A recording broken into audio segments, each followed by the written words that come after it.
ठीक है बेटा, शुरू करता हूं मैं। जो पहले एमसीक्यू थे उसमें से कुछ एमसीक्यू डिस्कस करूंगा और उसके बाद सैलरी शुरू करूंगा। हर क्लास में जितने भी पिछली क्लास के टॉपिक्स वगैरह होते हैं उनको थोड़ा थोड़ा रिवाइज करते हुए चलेंगे। Expected rent is equal to fair rent, lower of fair rent और municipal valuation, higher of fair rent और municipal valuation subject to maximum of standard rent. D is the correct answer. If actual rent received or receivable exceeds expected rent, the gross annual value equals to actual rent received or receivable is the correct answer. Sejal Sahu is the owner of house property covered under the Rent Control Act. Municipal value 30,000, actual rent 25,000, FR 36,000, standard rent 28,000। GAB निकालनी है तो पहले ER निकाल लेते हैं। 30,000 और 36,000 हाया 36, लेकिन 28 से ज़्यादा नहीं होगा तो ER हो गया 28,000 और AR दे रखा है 25,000 तो हायर हो गया 28,000। D is the correct answer. Shikhar Dhawan owns a house property in Delhi which he wants to give on rent. He seeks your help to determine the reasonable expected rent which monthly municipal value is 20,000। Expected rent वो जानना चाहता है कितना होगा। Municipal value 20,000 रुपये per month दे रखी है, fair rent 25,000 रुपये है और स्टैंडर्ड 22,000 रुपये है। तो कैसे निकालेंगे हम देख लेंगे। एमवी और एफआर में है 25, लेकिन एसआर से ज़्यादा नहीं होगा 22। A is the correct answer. Find out the expected rent of house property A if the following is given. Municipal value 1 lakh, fair rent 88,000, standard rent 1,12,000, actual rent 1,25,000। तो आपको निकालना है इसके अंदर एक्सपेक्टेड रेंट निकालना है आपके लिए, एक्सपेक्टेड रेंट। तो एक्सपेक्टेड रेंट कैसे निकालेंगे। एमवी और एफआर में जो भी हायर होगा, हायर हो गया 1 लाख रुपीज़, लेकिन एसआर से ज़्यादा नहीं होना चाहिए और ज़्यादा है भी नहीं, तो ईआर हो गया 1 लाख रुपीज़। इसमें जीएवी नहीं पूछा है तो एक्चुअल रेंट का कोई भी यूज नहीं होगा। 1 लाख रुपए जो आपका है वो आंसर हो जाएगा। ए इज द करेक्ट आंसर। 6 पे आते हैं। Calculate the gross annual value from the following details. Municipal value 45,000, fair rental value 50,000, standard rent 48,000, actual rent received और रिसीवेबल 75,000, यूआर 20,000। जीएबी पूछा गया है तो पहले ईआर निकाल लेते हैं। 45 और 50 में हायर 50, लेकिन एसआर से ज़्यादा नहीं होगा तो ईआर हो गया 48,000। एआर कितना हो जाएगा, 75 पूरे साल का था, उसमें से 20,000 रुपये रिसीव नहीं हुआ तो ये हो गया 55,000। जीएवी इन दोनों में higher 55। C is the correct answer. C, calculate the gross annual value from the following details. MV 45, fair rent 50, SR 48। तो पहले ईआर निकाल लेते हैं और ईआर आ जाएगा 48,000। एआर निकालेंगे तो 55 और 55 में से 20 माइनस करेंगे तो वो हो जाएगा 35,000। इन दोनों में हायर 48 हो जाएगा तो C is the correct answer. Calculate the gross annual value from the following details. Municipal value 45, fair rent 50,000, standard 48,000। तो ईआर हो जाता है 48,000। अब एक्चुअल रेंट रिसीव्ड और रिसीवेबल 4,500 रुपीज़ पर मंथ था, वैकेंसी 2 मंथ्स की दे रखी थी तो पहले रिसीव्ड और रिसीवेबल निकाल लेते हैं। 4,500 इंटू 12, ये हो गया 54,000। अब इसमें से A R owing to vacancy निकाल लेते हैं। तो ओइंग टू वैकेंसी जब निकालेंगे तो केवल 10 मंथ्स का लिया जाएगा और वो हो जाएगा 45,000। ये 4,80,000 नहीं है, 48,000 है, एक जीरो एक्स्ट्रा लग गया। अब क्योंकि पहले ज़्यादा था और बाद में कम चला गया तो कम वाला लिया जाएगा 45,000। C is the correct answer. Calculate the gross annual value from the following details. MV 85,000, fair rent 90,000, standard 88,000। तो पहले तो ईआर निकाल लेते हैं। एमवी और एफआर में हायर 90, लेकिन एसआर से ज़्यादा नहीं होगा, ये हो गया 88। फिर एक्चुअल रेंट रिसीव्ड और रिसीवेबल दे रखा है आपके लिए 84,000, क्योंकि ऑलरेडी ये कम है। अगर आप वैकेंसी की वजह से निकालोगे तो वो स्टेप बेकार ही जाएगा, लेकिन चलो निकाल दो। ओइंग टू वैकेंसी कितना निकल के आएगा, 1 महीने की थी तो वो आ जाएगा 77,000। लेकिन क्योंकि वो ऑलरेडी कम है ईआर से, इसलिए एलडीवी को इग्नोर कर देंगे और जीएवी हो जाएगा 88,000। ऊपर वाले क्वेश्चन में पहले ज़्यादा था, उसके बाद कम गया, इसमें ऑलरेडी कम है इसलिए इग्नोर कर देंगे। जीएबी 88,000, इसका मतलब A is the correct answer. 10 देखते हैं। X is the owner of a house, details of which are given below. आपके ये दोनों मिला के एक ही क्वेश्चन है बेटा। 10th और 11th यहाँ पे नहीं आना चाहिए था, क्योंकि इसके आंसर्स 11 के अंदर दे रखे हैं। तो ये डिटेल्स दे रखी हैं, इसमें से जीएवी क्या होगी ये निकलवाई है। तो पहले ईआर निकाल लेते हैं, और ईआर आ जाएगा 32,000। नहीं, 32 नहीं आएगा, क्योंकि बीच में एआर डाल रखा है, ये चेक कर लेना।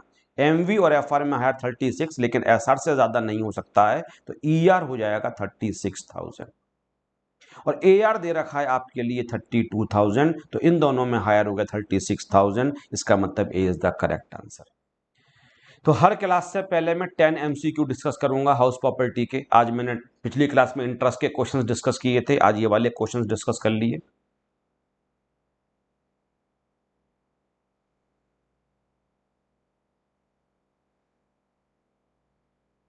सैलरी पे आते हैं बेटा वापस। अलाउंसेस में आपको टीच कर रहा था, और अलाउंसेस वो होते हैं जो किसी खास पर्पज के लिए आपको कैश दे दिया जाता है। फिर ये डिपेंड नहीं करता है कि उतना खर्चा आपको करना ही पड़ेगा, आपको कैश दे दिया गया। तो जो अलाउंसेज होते हैं उसमें से कुछ अलाउंसेज ऐसे होते हैं जिसमें से एग्जम्पशन का बेनिफिट दिया जाता है। तो जो मैंने कैटेगरीज बनाई थी, मैंने 2 कैटेगरी आपके लिए बना के दी थी। पहले मैं वो वाला टॉपिक निकाल लूं, फिर मैं आपको टीच करना शुरू करता हूं अलाउंसेज वाला। यस, ये अलाउंसेज दे रखे हैं आपके लिए। तो वहीं से मैं क्लास शुरू करता हूं जहां पे मैंने कल टीच किया था आपके लिए। अलाउंसेज से मैं शुरू करता हूं। जितने भी अलाउंसेज होते हैं इसमें मैंने कहा कि 2 कैटेगरीज हो जाएंगी इसकी। और पहली कैटेगरी में मैंने लिखा पार्टली और फुली एग्जेम्प्टेड अलाउंस। पार्टली और फुली एग्जेम्प्टेड अलाउंसेस। एग्जेम्प्टेड का मतलब होता है इनकम पे, जिस इनकम पे आप टैक्स पे नहीं करते हो। एग्जेम्पशन का बेनिफिट मिलेगा, एक तरीके का बेनिफिट हो गया। और ये बच गए अदर्स, इनको कहा जाता है फुली टैक्सेबल अलाउंसेस।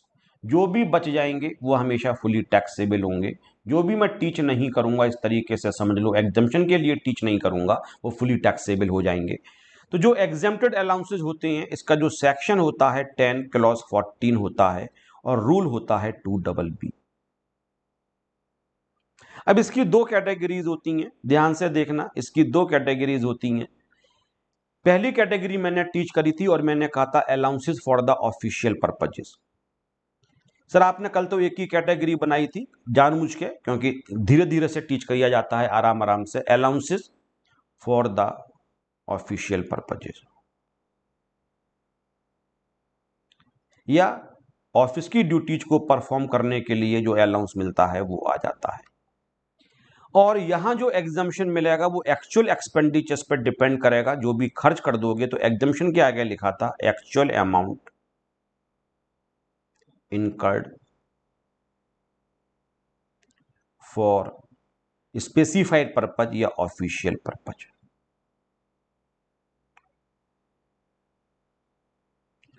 तुम्हारे बॉस ने जिस पर्पज से तुम्हें अलाउंस दिया, उसके लिए जो भी खर्च कर दिया आपने, वो एग्जाम्प्ट हो जाएगा। और इस कैटेगरी के अंदर मैंने 6 अलाउंसेस लिखे थे, और केवल 6 अलाउंसेस ही होते हैं जो इस कैटेगरी के अंदर आते हैं। और ये सारे के सारे ऑफिस ड्यूटीज को परफॉर्म करने के लिए दिए जाते हैं, जैसे कि टूर एंड ट्रैवलिंग अलाउंस हो गया, डेली अलाउंस हो गया, कन्वेंस अलाउंस हो गया, हेल्पर अलाउंस हो गया, यूनिफॉर्म अलाउंस हो गया, और रिसर्च अलाउंस हो गया। जितना भी आप खर्च कर दोगे, आपको पता है आपको बेनिफिट हो ही नहीं रहा है, आपने अपने बॉस के कहने पे खर्च किया है वो पैसा, बॉस को बेनिफिट हो इसलिए खर्च किया है, तो आप क्यों टैक्स पे करोगे? ये आपकी इनकम में से एग्जेम्प्ट किया जाएगा। सेक्शन जरूर याद कर लेना, section 10 clause 14 and rule 2BB। 10-14 में ये बताया गया एग्जेम्पशन का बेनिफिट मिलेगा, and what will be the amount of exemption. जो खर्चा होगा वो एग्जेम्प्ट होगा, ये बात 2BB के अंदर बताई गई है। तो जो पहली कैटेगरी होती है ये ऑफिशियल पर्पज से मिलती है, इसके अंदर केवल 6 अलाउंसेज आते हैं। और एक तरीके से जो कैटेगरी बच गई, उसमें हम कह सकते हैं सारे अलाउंसेस वो होंगे जो एम्प्लॉय के अपने बेनिफिट के लिए दिए जाएंगे, और वो हमेशा फुली टैक्सेबल होने चाहिए। जैसे इसके अंदर मैंने एक अलाउंस कल आपके लिए टीच किया था, सर्वेंट अलाउंस। मैंने आपसे कहा आपको डोमेस्टिक सर्वेंट के लिए पैसा मिला, तो अभी आपका 100% बेनिफिट हो गया ना। अगर आप इसको स्पेंड भी करते हो तो you will enjoy the services of the domestic servant, that is your benefit.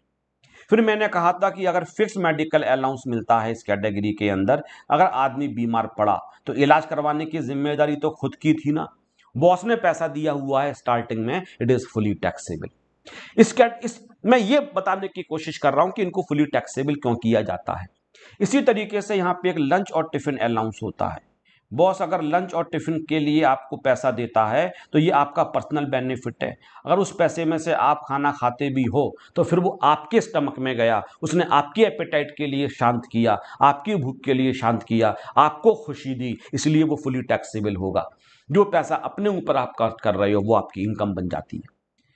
तो इसी कैटेगरी के अंदर एक अलाउंस और भी होता है जिसको कहा जाता है डियरनेस अलाउंस। ये पेपर में जरूर आता है, इसके बिना पेपर बनता ही नहीं है। ऐसा हो ही नहीं सकता है कि ये पेपर में नहीं आए। डियरनेस अलाउंस मैं गारंटी ले रहा हूं पेपर में 100% आएगा। इसको शॉर्ट में डीए भी कहा जाता है, डीए। तो अगर डीए भी लिख के आओगे तो भी चलेगा। हर किसी का शॉर्ट फॉर्म मत लिख देना, लेकिन डियरनेस अलाउंस में डीए लिखोगे तो चलेगा। और जो डियरनेस अलाउंस बेसिकली होता है, ये इंग्लिश के डियर वर्ड से बनाया गया। और डियर के दो मतलब होते हैं। एक तो जो आपको पता ही है ऑलरेडी, डियर का मतलब प्रिय होता है, जो क्लोज होता है। और एक डियर का मतलब होता है कॉस्टली, महंगा। तो डियरनेस अलाउंस का मतलब हो गया allowance paid to the employee to meet the high cost of living. Paid to the employee to meet high cost of living.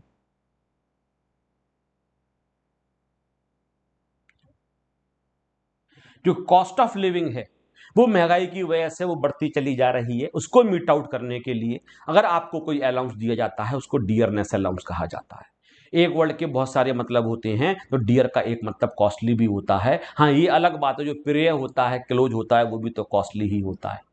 तो अगर कभी आप न्यूज़पेपर पढ़ते हो और गोल्ड के रेट बढ़ते हैं तो लिखा होता है गोल्ड डियरर। इसका मतलब ये नहीं हो गया गोल्ड और भी प्यारा हो गया, अब और कितना प्यारा होगा। इसका मतलब होता है कि गोल्ड की वैल्यू बढ़ चुकी है, गोल्ड महंगा हो गया। तो जब भी इन्फ्लेशन होता है, महंगाई बढ़ती है, उसके लिए वर्ड यूज होता है डियरर, कि ये चीज आपकी महंगी हो चुकी है। इसके लिए हमने अलाउंस बनाया, dearness allowance, allowance paid to the employee to meet the high cost of living. तो अगर आपकी सैलरी 20,000 रुपये आज की डेट के अंदर, और आपको कहते हो हमारा खर्चा मीट आउट हो जाता है, जो हमारे डेली बेसिस पर घर के खर्चे वगैरह होते हैं, बट कब तक मीट आउट करोगे 20,000 रुपये में से वो सारे खर्चे? क्योंकि महंगाई बढ़ती चली जाएगी, और महंगाई बढ़ती चली जाएगी, आप पे एक्स्ट्रा बर्डन पड़ेगा, जो आपकी सैलरी है वो आपको सफिशियंट नहीं पड़ेगी। तो बॉस आपको एक अलाउंस देगा उस महंगाई से निपटने के लिए, जो हर साल महंगाई का प्रेशर आपके ऊपर पड़ रहा है। That is called the dearness allowance. है तो पर्सनल पर्पज से, भैया आपकी जिम्मेदारी है अपने खर्चे चलाना, लेकिन उसमें जो महंगाई हो रही है, इन्फ्लेशन हो रहा है, उसके लिए बॉस दे रहा है। लेकिन उससे जो भी खर्चा हो रहा है वो हो तो पर्सनल पर्पज से रहा है, तो होना तो फुली टैक्सेबल ही चाहिए ना इसके लिए। और ये एक ऐसा अलाउंस होता है जो महंगाई के साथ साथ रिवाइज भी किया जाता है। ऐसा नहीं है कि आपको 20,000 रुपये बेसिक सैलरी मिल रही है और 5,000 रुपये डियरनेस अलाउंस मिल रहा है, तो फिर तो कभी ना कभी महंगाई 25 को भी क्रॉस कर जाएगी, देखा जाए तो। डियरनेस अलाउंस एक ऐसा अलाउंस होता है जो महंगाई के रेस्पेक्ट में, महंगाई के अनुपात में, महंगाई की जैसे जैसे महंगाई बढ़ती है वैसे वैसे रिवाइज किया जाता है। हो सकता है आज किसी के लिए मिलता है 20% ऑफ बेसिक सैलरी, फिर अगले साल से मिलना शुरू हो जाए 27% ऑफ बेसिक सैलरी। तो एम्प्लॉयर जिस तरीके से इन्फ्लेशन बढ़ता है, महंगाई बढ़ती है, उसी अनुपात में इसको बढ़ाता, कई बढ़ाते हैं, कई एक साल में बढ़ाते हैं, कई 2 साल में बढ़ाते हैं। लेकिन हाँ, इसके लिए रिवाइज बार बार किया जाता है। बाकी अलाउंसेस रिवाइज होंगे नहीं होंगे कोई गारंटी नहीं है, लेकिन डियरनेस अलाउंस महंगाई के रेस्पेक्ट में रिवाइज होना भी चाहिए। तो डियरनेस अलाउंस को आप ऑलमोस्ट बेसिक सैलरी ही मान के चलोगे तो खुश हो गए आप, और आपको सैलरी ज्यादा समझ में आएगी। मैं तो हमेशा बोलता हूं सैलरी के दो हिस्से कर दो, एक सैलरी का हिस्सा तो फिक्स रखो, उसको तो बोल दो बेसिक सैलरी, और एक सैलरी का हिस्से को रिवाइज करते रहो महंगाई के अनुपात में, महंगाई के रेशियो में, तो इसको बोल दो आप डियरनेस अलाउंस। तो जो फिक्स्ड है वो बेसिक सैलरी, और जिसको रिवाइज कर रहे हैं that is the dearness allowance. लेकिन ये मान के चलो कि डीए एक तरीके से बेसिक सैलरी का ही हिस्सा होता है। पूरे इनकम टैक्स में जितने भी क्वेश्चंस आपको दे रखे होंगे, कोई अलाउंस दे रखा हो नहीं दे रखा हो, लेकिन एक बात की गारंटी है उस क्वेश्चन के अंदर डीएनएस अलाउंस आपको डेफिनेटली गिवन हो। डीए के बिना आपका काम नहीं चलने वाला है। और जब आप लोग भी ज्वाइन करते हो कभी सीएमए करने के बाद अपनी नौकरी, तो आपके लिए डीएनएस अलाउंस तो मिलेगा ही मिलेगा, क्योंकि महंगाई से निपटने के लिए तो आपको कैश चाहिए ही होगा। और इस कैटेगरी के अंदर बहुत सारे अलाउंसेज आते हैं, जैसे कि एक अलाउंस इस कैटेगरी के अंदर आता है एंटरटेनमेंट अलाउंस। जो बच गए जनरली वो इस कैटेगरी में आ जाते हैं। एंटरटेनमेंट अलाउंस के साथ एक स्पेशल ट्रीटमेंट होता है, वो अभी नहीं पढ़ाऊंगा, आज की क्लास में हो सकता है पढ़ा दूं एंड तक, इसलिए मैं यहां पे एक हैश बना देता हूं। पहला फुली टैक्सेबल ही करना पड़ेगा, पूरा का पूरा ऐड करना पड़ेगा। इस कैटेगरी के अंदर एक अलाउंस होता है city compensatory allowance.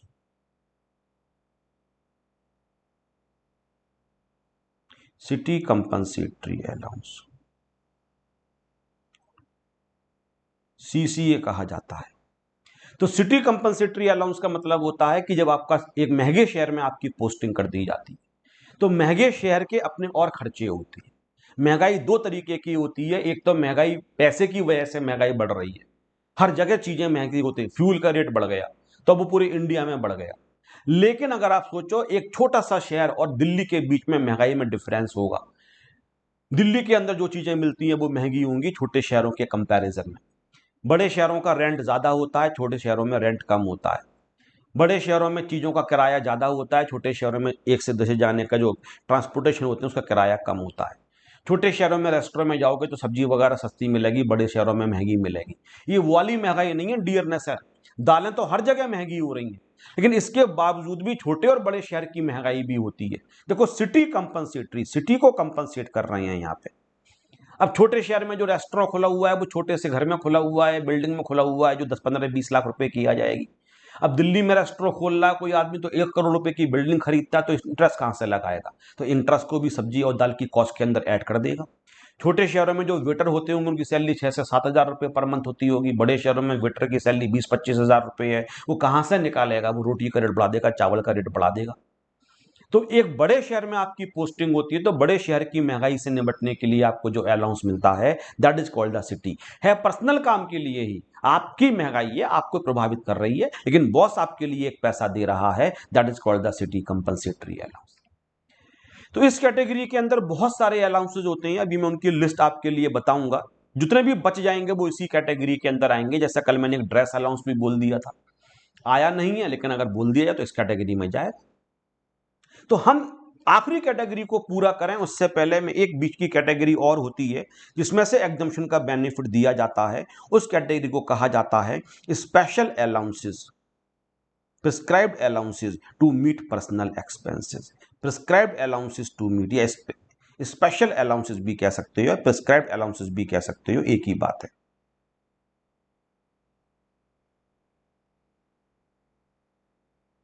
For personal purposes,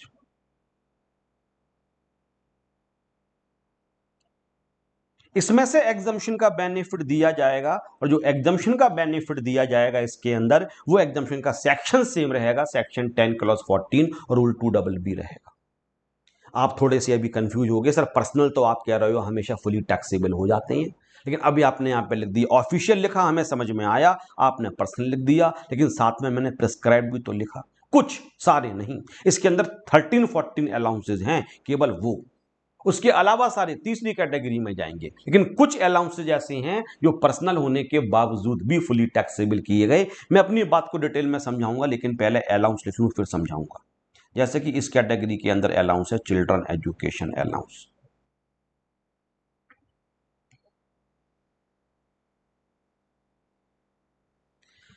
सरकार कहती है हालांकि ये आखिरी कैटेगरी में जाना चाहिए, फुली टैक्सेबल होना चाहिए, लेकिन तब भी हम आपको एग्जम्पशन का बेनिफिट देंगे। और इस कैटेगरी की एक खास बात और भी होगी, इस कैटेगरी के अंदर एग्जम्पशन खर्चे पर डिपेंड नहीं करेगा। जैसे पहली कैटेगरी में लिखा हुआ था एक्चुअल अमाउंट स्पेंड, यहां पे हर अलाउंस के साथ एक अमाउंट लिखा हुआ है। जैसे यहां लिखा हुआ है ₹100 पर मंथ पर चाइल्ड, और ब्रैकेट में लिखा है मैक्सिमम 2 चिल्ड्रन। तो जो आखिरी कैटेगरी है वो कैटेगरी है अदर्स की। अदर्स का मतलब होता है जो बच गई, जो पहली और दूसरी कैटेगरी में नहीं। पहली कैटेगरी में एग्जम्पशन का बेनिफिट मिल रहा है, हमें समझ में आ रहा है। रूबी साइलेंट करो बेटा अपने लिए। पहली कैटेगरी में एग्जम्पशन का बेनिफिट मिल रहा है, हमें समझ में आ रहा है, क्योंकि वो पैसा हमने बॉस के लिए खर्च किया। लेकिन कुछ पर्सनल अलाउंसेज ऐसे होते हैं पर्सनल होने के बावजूद भी, अगर मैं लॉजिक की बात करूं तो मैं आपसे पूछूंगा कि मुझे 1,000 रुपए पर मंथ बच्चों की एजुकेशन के लिए मिल रहा है, अगर मैंने उसमें से 300 रुपए पर मंथ अपने बच्चों की एजुकेशन पे खर्च कर दिया तो बताओ मुझे कितना बेनिफिट हुआ? आप कहोगे 1,000 रुपए का बेनिफिट हुआ। ये आपके बच्चों की एजुकेशन आपका पर्सनल था, आपने 300 रुपए को भी एंजॉय किया और 700 तो आपने कैश में बचा लिया, तो ये तो आखिरी कैटेगरी में जाना चाहिए फुली टैक्सेबल के अंदर। सर कल आपने हमें यही तो सरवाया था, हेल्पर अलाउंस में आप हेल्पर रखते हो तो वो सारे ऑफिस के काम के लिए रखा जाता है, उसकी जो सैलरी होती है वो एग्जाम्प्ट हो जाएगी। लेकिन अगर आपको 4,000 रुपए डोमेस्टिक सर्वेंट के लिए मिले, आपने घर पे कुक रख लिया, गार्डनर रख लिया, सिक्योरिटी गार्ड रख लिया जो आपके लिए सर्व कर रहा है, तो अगर उसमें से कैसे करोगे तब भी फुली टैक्सेबल होगा, क्योंकि उस सर्वेंट की सर्विसेज भी तो आप ही एंजॉय कर रहे हो। तो सर चिल्ड्रन एजुकेशन अलाउंस को अब आप एग्जाम कर रहे हो। हाँ, कुछ ऐसे पर्सनल हैं, कुछ प्रिस्क्राइब्ड, ऐसे नहीं हर कोई नहीं, वर्ड लिखा हुआ है प्रिस्क्राइब्ड, जिनको सेक्शन 1014 में लिखा हुआ है केवल उनकी, और वो ज्यादा नहीं है, लिमिट, ये भी लिमिटेड कैटेगरी है, इसके अंदर केवल और केवल 14 अलाउंसेस दे रखे हैं, केवल 14 अलाउंसेस। जैसे पहली कैटेगरी में 6 अलाउंसेस हैं तो यहां 14 अलाउंसेस हैं केवल। इसके अलावा कोई भी कैसा भी होगा वो नहीं आएगा, केवल और केवल 14 जो एक्ट में लिखे हैं। तो आखिरी कैटेगरी में आप कंफ्यूज मत होना कि बीच वाली कैटेगरी में जाएगा पर्सनल या, बीच वाली कैटेगरी में प्रिस्क्राइब्ड हैं जो एक्ट में लिखे हैं, बस वो पर्सनल होने के बावजूद भी एग्जेम्प्ट हैं, बाकी जो बच जाएगा वो आखिरी में जाएगा। और मैं सरकार से सेटिस्फाइड भी हूं, children education is not the personal expenditure always. अगर किसी का बच्चा पढ़ लिख के डॉक्टर बनता है तो केवल और केवल माँ बाप का बेनिफिट नहीं है, सोसाइटी का बेनिफिट है। सरकार चाहती है लोग एजुकेशन पे खर्च करें, सरकार चाहती है एजुकेशन प्रमोट हो, इसलिए चिल्ड्रन एजुकेशन अलाउंस में से एग्जम्पशन का बेनिफिट दिया जा रहा है। आपको लंच अलाउंस मिला 1,000 रुपए पर मंथ और आपने उसमें से 400 रुपए का लंच कर लिया, तो बताओ पड़ोसी का क्या बेनिफिट हुआ, सोसाइटी का क्या बेनिफिट हुआ? सर कुछ नहीं, आपने पेट खाया, आपका पेट भर गया। लेकिन आपका बेटा डॉक्टर बन गया, आपका बेटा इंजीनियर बन गया, आपका बेटा सीएमए बन गया, आपका बेटा सीए बन गया, आपका बेटा कोई और प्रोफेशन कुछ करता है, तो सोसाइटी को बड़े लेवल पे सर्व करता है ना। देखा जाए तो पढ़ा लिखा आदमी हमेशा सोसाइटी को सर्व करता है। तो एजुकेशन के लिए पैसा मिलना आप ये नहीं कह सकते हो केवल पर्सनल पर्पज से मिला, सोसाइटी को सर्व करने के लिए मिला। एक तरीके से बच्चा पढ़ता लिखता है तभी सोसाइटी आगे बढ़ती है, और इसी लॉजिक को ध्यान में रखते हुए सरकार ने कहा भले ही पर्सनल है, लिखा भी है सरकार ने prescribed allowances for the personal purposes, लेकिन तब भी हम एग्जम्पशन देने के लिए तैयार हैं। लेकिन एग्जम्पशन हम खर्चे पर डिपेंड नहीं करेंगे। हमें जितना लगता है एजुकेशन में खर्च होना चाहिए और सरकार को लगता है कि 100 rupees per month per child बहुत होता है, सर 100 रुपए में एजुकेशन कहाँ मिलती है? बेसिक एजुकेशन तो 100 रुपए में मिल ही जाती है, 12 तक तो मिल ही जाती है आज के डेट के अंदर। प्राइवेट स्कूल्स में जाओगे तो क्या 2+2 5 हो जाएंगे? रहेंगे तो 4 ही ना। तो प्राइवेट स्कूल्स के बेस पर सरकार एग्जम्पशन क्यों दे? सरकार तो गवर्नमेंट स्कूल्स के बेस पर एग्जम्पशन देती है। और आज भी ऐसे गवर्नमेंट स्कूल्स हैं जहां 100 रुपए में, और अभी मैं कल बैच में पढ़ा रहा था, बहुत सारे बच्चे थे इंटर के, मैंने पूछा बताओ गवर्नमेंट स्कूल्स के कौन कौन पढ़े हुए हैं, तो किसी की फीस 28 रुपीज पर मंथ थी, किसी की 3 महीने की 60 रुपए थी, 20-25 रुपए सरकार ले रही है। सरकार कहती है 100 रुपीज में एजुकेशन मिलती है आपके लिए। हम एजुकेशन, भैया आप किसी प्राइवेट स्कूल्स में बच्चे को पढ़वाते हो, वहां एसी बस आती है लेने के लिए, क्लासरूम शानदार बना हुआ है, बेंचेज बहुत शानदार हैं, तो आपका बच्चा प्राइवेट स्कूल में पढ़ता है, बेंचेस बहुत शानदार हैं, एसी बस लेने के लिए आती है बच्चे के लिए, यूनिफॉर्म बहुत शानदार है, तो इनसे क्या फर्क पड़ता है? एजुकेशन की जहां तक बात है, एजुकेशन तो आज भी आपके लिए 100 रुपए में सरकार दे रही है। इसलिए खर्चा कितना भी करो, खर्चा करो या मत करो, इस कैटेगरी का एग्जम्पशन इस बात पर डिपेंड ही नहीं करेगा कि आपने एक्सपेंडिचर किया या एक्सपेंडिचर नहीं किया। इस कैटेगरी के अंदर आपके लिए हमेशा 100 रुपए तक का ही मैक्सिमम एग्जम्पशन दिया जाएगा। तो मैं अगर कुछ एग्जाम्पल आपको टीच करूं चिल्ड्रन एजुकेशन अलाउंस के, तो आपको समझ में आएंगे कि सर कहना क्या चाहते हैं चिल्ड्रन एजुकेशन अलाउंस, और मैं कुछ आपके लिए इसके एग्जाम्पल्स देता हूं तो आपको मेरी बात समझ में आएगी। किसी का एक बच्चे के लिए मिलता है केवल फॉर 1 चाइल्ड, और क्वेश्चन में लिखा हुआ है 120 पर मंथ, तो कितना मिला उसके लिए? उसके लिए मिला 1440, और माइनस एग्जम्पशन कर देंगे 100 इंटू 1200 एग्जाम कर देंगे, टैक्सेबल 240 हो जाएगा। लेकिन अगर उसके लिए मिलता है 90 पर मंथ तो मिला 1080, और मैंने कल आपको रूल बताया था एग्जम्पशन कभी भी इनकम को एक्सीड नहीं कर सकता है, तो अब हम 190 का ही देंगे। यहां पे बेसिकली 100 नहीं लिखा हुआ है एक्ट में, एक्ट में लिखा हुआ है 100 और amount of allowance which ever is lower. तो जब 120 मिला तो 100 और 120 में छोटा 100 हो गया, लेकिन 90 मिला तो 100 और 90 में छोटा 90 हो गया, तो 90 में 90 का एग्जम्पशन मिलेगा। लेकिन मैं लोअर वाली लैंग्वेज की जगह आपको एक दूसरा गुरु मंत्र बार बार दे रहा हूं, पूरे इनकम टैक्स में एक भी एक्सेप्शन नहीं है। अगर आपके लिए अलाउंस एग्जम्पशन से कम मिल रहा है तो फिर आपके लिए अलाउंस के बराबर ही एग्जम्पशन मिलेगा। 1000 रुपए की शर्ट पे मैक्सिमम डिस्काउंट 1000 रुपए मिल सकता है, उससे ज्यादा का नहीं मिल सकता है। तो 100 रुपीज मैक्सिमम एग्जम्पशन है। अगर आपको अलाउंस ही कम मिल रहा है तो कम वाला माइनस कर दिया जाएगा। किसी को सर 2 बच्चों के लिए मिल रहा हो अलाउंस, हाँ, तो क्वेश्चन पेपर में दे रखा होगा 120 पर मंथ पर चाइल्ड। तो क्या करेंगे 120 इंटू 2 इंटू 12 और ये हो जाएगा 2880 और यहां से एग्जम्पशन माइनस कर देंगे 100 इंटू 2 इंटू 12 2400 माइनस कर देंगे और 480 टैक्सेबल हो जाएगा। अगर किसी के लिए सपोज ये पहला एग्जाम्पल हो गया, ये दूसरा एग्जाम्पल हो गया, ये तीसरा एग्जाम्पल हो गया, ये चौथा एग्जाम्पल हो गया। अगर मैं कहता हूं एक बच्चे को मिलता है 120 पर मंथ और दूसरे को मिलता है 90 पर मंथ, तो अब हम कैसे करेंगे, हम पहले बच्चे का एग्जम्पशन निकालेंगे 1440 और यहां से माइनस करेंगे 100 इंटू 1200, यहां लिख लेंगे 240। अब दूसरे बच्चे का एग्जम्पशन देंगे 1080 और माइनस करेंगे 90 इंटू 12 1080 और यहां पे कर देंगे नील और ये हो जाएगा 240। ये मत कर देना कि आप उस 120 में से 10 रुपए 90 वाला ऐड कर दो। तुम बोलो दोनों को 210 रुपए मिल रहा है, एक का 100 होता है, दोनों का 200 होता है, 200 रुपए का बेनिफिट दे देते हैं। जब मिल अलग अलग रहा है तो फिर एग्जम्पशन भी अलग अलग दिया जाएगा। 120 वाले को मैक्सिमम एग्जम्पशन 100 रुपए का मिल सकता है और 90 वाले को मैक्सिमम एग्जम्पशन केवल 90 रुपए का मिल सकता है। इसके बाद एक एग्जाम्पल में फिफ्थ एग्जाम्पल और भी लेता हूं। अगर क्वेश्चन पेपर में आ जाए 500 पर मंथ फॉर 2 चिल्ड्रन, इसमें बच्चे कई बार गलती कर देते हैं, इसलिए समझा देता हूं। यहां पे पर मंथ पर चाइल्ड नहीं लिखा हुआ है, दोनों बच्चों के लिए 500 मिल रहा है, तो पहले एक बच्चे का निकाल लेंगे 500 डिवाइडेड बाई 250 पर मंथ पर चाइल्ड हो गया।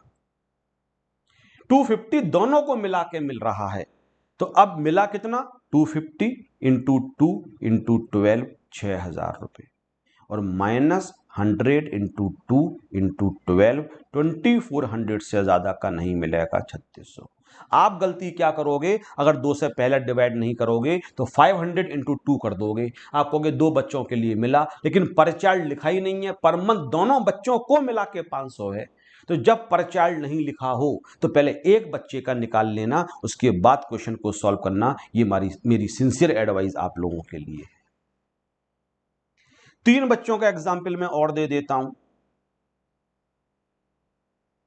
क्योंकि 3 सही है, 2 का एग्जम्पशन मिलता है, 1 से कम भी समझा दिया, 2 भी और 3 का। 2 बच्चों से ज्यादा का एग्जम्पशन सरकार नहीं देना चाहती है। सरकार कहती है 2 बच्चों के लिए ही हम बेनिफिट देंगे। और मैं तो ये मानता हूं सरकार की सारी पॉलिसी जो भी हैं, जैसे ट्रेन में आधा टिकट लगता है या फ्री में बच्चे चलते हैं, तो अगर तीसरा बच्चा है तो उसका आधा टिकट नहीं लगेगा। राशन मिलता है, जो पॉवर्टी लाइन थोड़े से गरीब फैमिली होती हैं वो राशन कार्ड लेते हैं, सरकार राशन देती है उन लोगों के लिए। तो जो राशन दिया जाएगा वो फैमिली मेंबर्स के हिसाब से मिलता है, कितने फैमिली मेंबर्स हैं। अगर तीसरा बच्चा है, तीसरे बच्चे को नहीं मिलेगा। सरकार 2 बच्चों को खूब बेनिफिट दे, जितना दे सकती है, पढ़ाओ लिखाओ अपने, लेकिन 3 बच्चे अगर हैं तो 3 का बेनिफिट क्यों दिया जाए। इनकम टैक्स तो कम से कम यही मानता है। तो छठा एग्जाम्पल यहाँ पे मैंने लिखा, 3 बच्चों के रिस्पेक्ट में एग्जाम्पल मैंने यहाँ पे लिखा और वो एग्जाम्पल था 120 पर मंथ पर चाइल्ड। तो वो हो जाएगा 120 इंटू 3 इंटू 12 और यहां से माइनस कर देंगे 100 इंटू 2 इंटू 12 2400 रुपये, तो 1920। तो 1920 टैक्सेबल हो जाएगा। मिला 3 बच्चों के लिए, लेकिन एग्जम्पशन केवल 2 बच्चों का दिया गया। ये वाला एग्जाम्पल ढंग से याद कर लेना। इसके बाद 7th एग्जाम्पल भी मैं आपको समझा देता हूं। अगर यहां पे बाई चांस दे रखा हो 270 पर मंथ फॉर 3 चिल्ड्रन।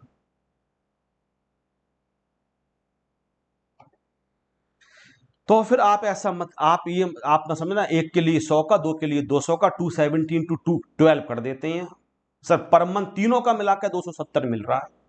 तो मैंने आपको एडवाइज करी हुई है कि पहले एक बच्चे का निकाल लो, 3 से डिवाइड करो, तो 3 को तो 90 पर मंथ मिलाना बेटा। अगर 270 तीनों को दिया जा रहा है तो एक के हिस्से में तो 90 पर मंथ पर चाइल्ड आया ना। बच्चे कहते हैं सर हमने तो 3 से मल्टीप्लाई नहीं किया, तो 270 12 कर दिया, लेकिन एग्जाम्शन देते थे, 100 का एग्जाम्शन दे दोगे। लेकिन 3 से पहले डिवाइड करके चेक कर लोगे, एक के हिस्से में 90 आया, तो 90 इंटू 3 इंटू 12, तो 270,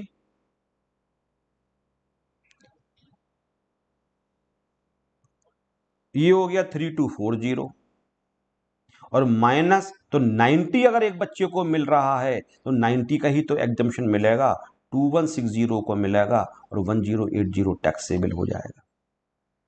आपको मेरी बातें समझ में आई? जो एग्जाम्पल्स मैं दे रहा हूं उनको रिवाइज करते रहना। चलो तो मैं एक एग्जाम्पल में और भी देता हूं चिल्ड्रन एजुकेशन अलाउंस का। पहले बच्चे को मिलता है 120 पर मंथ, दूसरे बच्चे को मिलता है 70 रुपीज पर मंथ, और तीसरे बच्चे को मिलता है 90 रुपीज पर मंथ। तो जब मैं बच्चों से कहता हूं बेटा इसको सॉल्व करके दिखाओ, तो बच्चे पहले केस में क्या करते हैं, केस 1 में ऐसे सॉल्व करते हैं, वो लिखते हैं 120 इंटू 12 1440, और यहां से एग्जाम्शन देंगे 100 इंटू 12 1200 रुपये, 240 रुपये। फिर लिखेंगे 70 इंटू 12 840, और यहां से माइनस कर देंगे 70 इंटू 12 840, और यहां कर देंगे निल। और कहेंगे सर दो बच्चों को एग्जाम्शन मिलता है तो हम तीसरे को एग्जाम्शन नहीं देंगे, और वो आंसर निकाल देते हैं 1320, जो कि गलत आंसर है। दिस इज गलत। सर इसमें गलत क्या है, दो का एग्जाम्शन मिलेगा, तो तुमने 70 रुपए वाले को ही क्यों दिया, 90 वाले को क्यों नहीं दिया? हम कौन से दो को एग्जाम्शन देंगे ये तो हम डिसाइड करेंगे ना। सरकार कहती है दो बच्चों के लिए एग्जाम्शन मिलेगा, दैट इज माई जॉब, मैं डिसाइड करूंगा कौन से दो बच्चों के लिए मिलेगा एग्जाम्शन। तो कौन से दो बच्चों को एग्जाम्शन मिलेगा, जिसमें ज्यादा एग्जाम्शन मिलेगा, इसमें 100 रुपए का, इसमें 90 रुपए का, तो मैं तो पहले और तीसरे वाले को दूंगा। तो मैं जब इस क्वेश्चन को सॉल्व करूंगा तो मैं लिखूंगा 1440, और यहां से माइनस करूंगा 100 इंटू 1200, और ये आ गया 240। और मैं कहूंगा मुझे इस बच्चे का एग्जाम्शन नहीं चाहिए, 840, और मैं कहूंगा मुझे तीसरे वाले का एग्जाम्शन दे दो।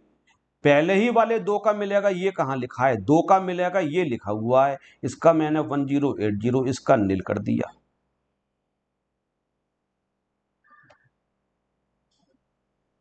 वन 1080 आ जाएगा बेटा। देखो, आपने कहा कि आपका क्लाइंट टैक्स पे करता है 1320 पे, और मेरा क्लाइंट टैक्स पे करेगा 1080 पे, तो मैंने अच्छे तरीके से टैक्स इनकम निकाली, मैंने अच्छे तरीके से निकाली, तो ये सही है, और पहला वाला गलत है। अगर आपको चॉइस मिल जाए कि किसी तीन में से अगर अलग अलग अमाउंट मिल रहा है तो ज्यादा से ज्यादा एग्जाम्शन देने की कोशिश करो, जिससे कि कम से कम टैक्स निकल के आए। तो आपने पहले वाले को दिया और दूसरे वाले को मत दो, क्योंकि 70 का मिलेगा, और 90 वाला बड़ा अमाउंट है तो 90 का एग्जाम्शन लो। तो जो एग्जाम्पल्स मैंने 8 लिखे, इसके अलावा कोई एग्जाम्पल एग्जाम में आएगा ही नहीं। सब कुछ मैंने यहाँ पे चिल्ड्रन एजुकेशन अलाउंस के बारे में टीच कर दिया, और इसके बिना पेपर नहीं बनेगा, इस बात की गारंटी है, पेपर में डेफिनेटली आएगा। तो अब इस कैटेगरी का दूसरा अलाउंस आता है hostel expenditure allowance.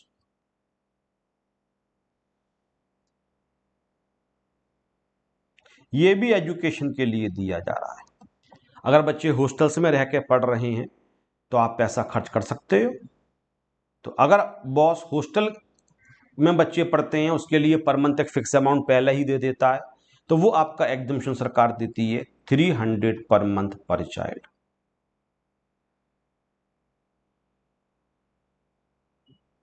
Maximum 2 children.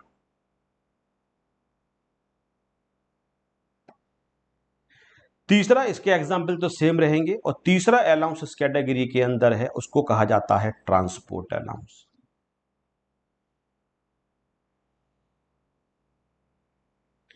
To commute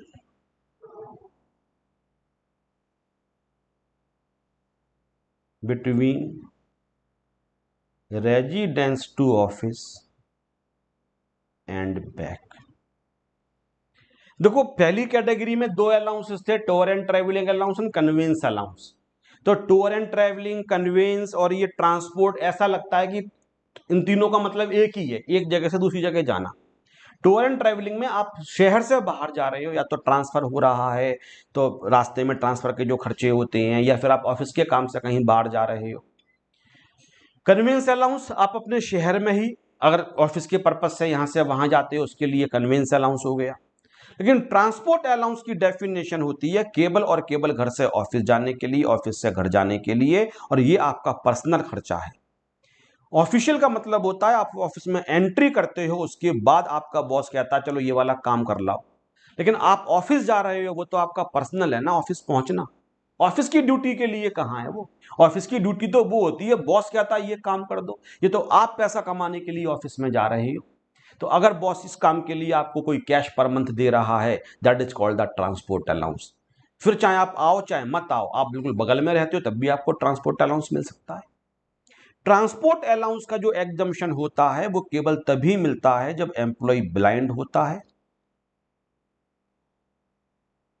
orthopaedically disabled होता है, या फिर डेफ एंड डम्ब होता है, सुन नहीं सकता है, बोल भी नहीं सकता है, अदरवाइज नहीं मिलता है। और वो एग्जम्पशन कितना मिलता है? और वो एग्जम्पशन होता है 3200 rupees per month, 3200 per month. लेकिन वो तभी मिलेगा जब एम्प्लॉय या तो ब्लाइंड होगा, या ऑर्थोपेडिकली डिसेबल्ड होगा, या फिर डेफ एंड डम्ब होगा तभी। तो ये मेन क्वेश्चन में तो नहीं आता, लेकिन ऑब्जेक्टिव कभी कभी आ जाता है, ध्यान से रखना। तो थोड़ी सी बात मैं आपको बता दूं तो आपको खुशी होगी वो बात जान के। आज से कुछ साल पहले तक ट्रांसपोर्ट अलाउंस सभी के लिए एग्जम्प्ट हुआ करता था, और वो 1600 रुपए पर मंथ का एग्जम्पशन मिलता था। और deaf and dumb, orthopaedically disabled, इन लोगों के लिए 3200 रुपए का मिलता था जो डिफरेंटली एबल्ड होते थे, और जो डिफरेंटली एबल्ड नहीं होते थे उन्हें 1600 रुपए पर मंथ का एग्जम्पशन मिलता था।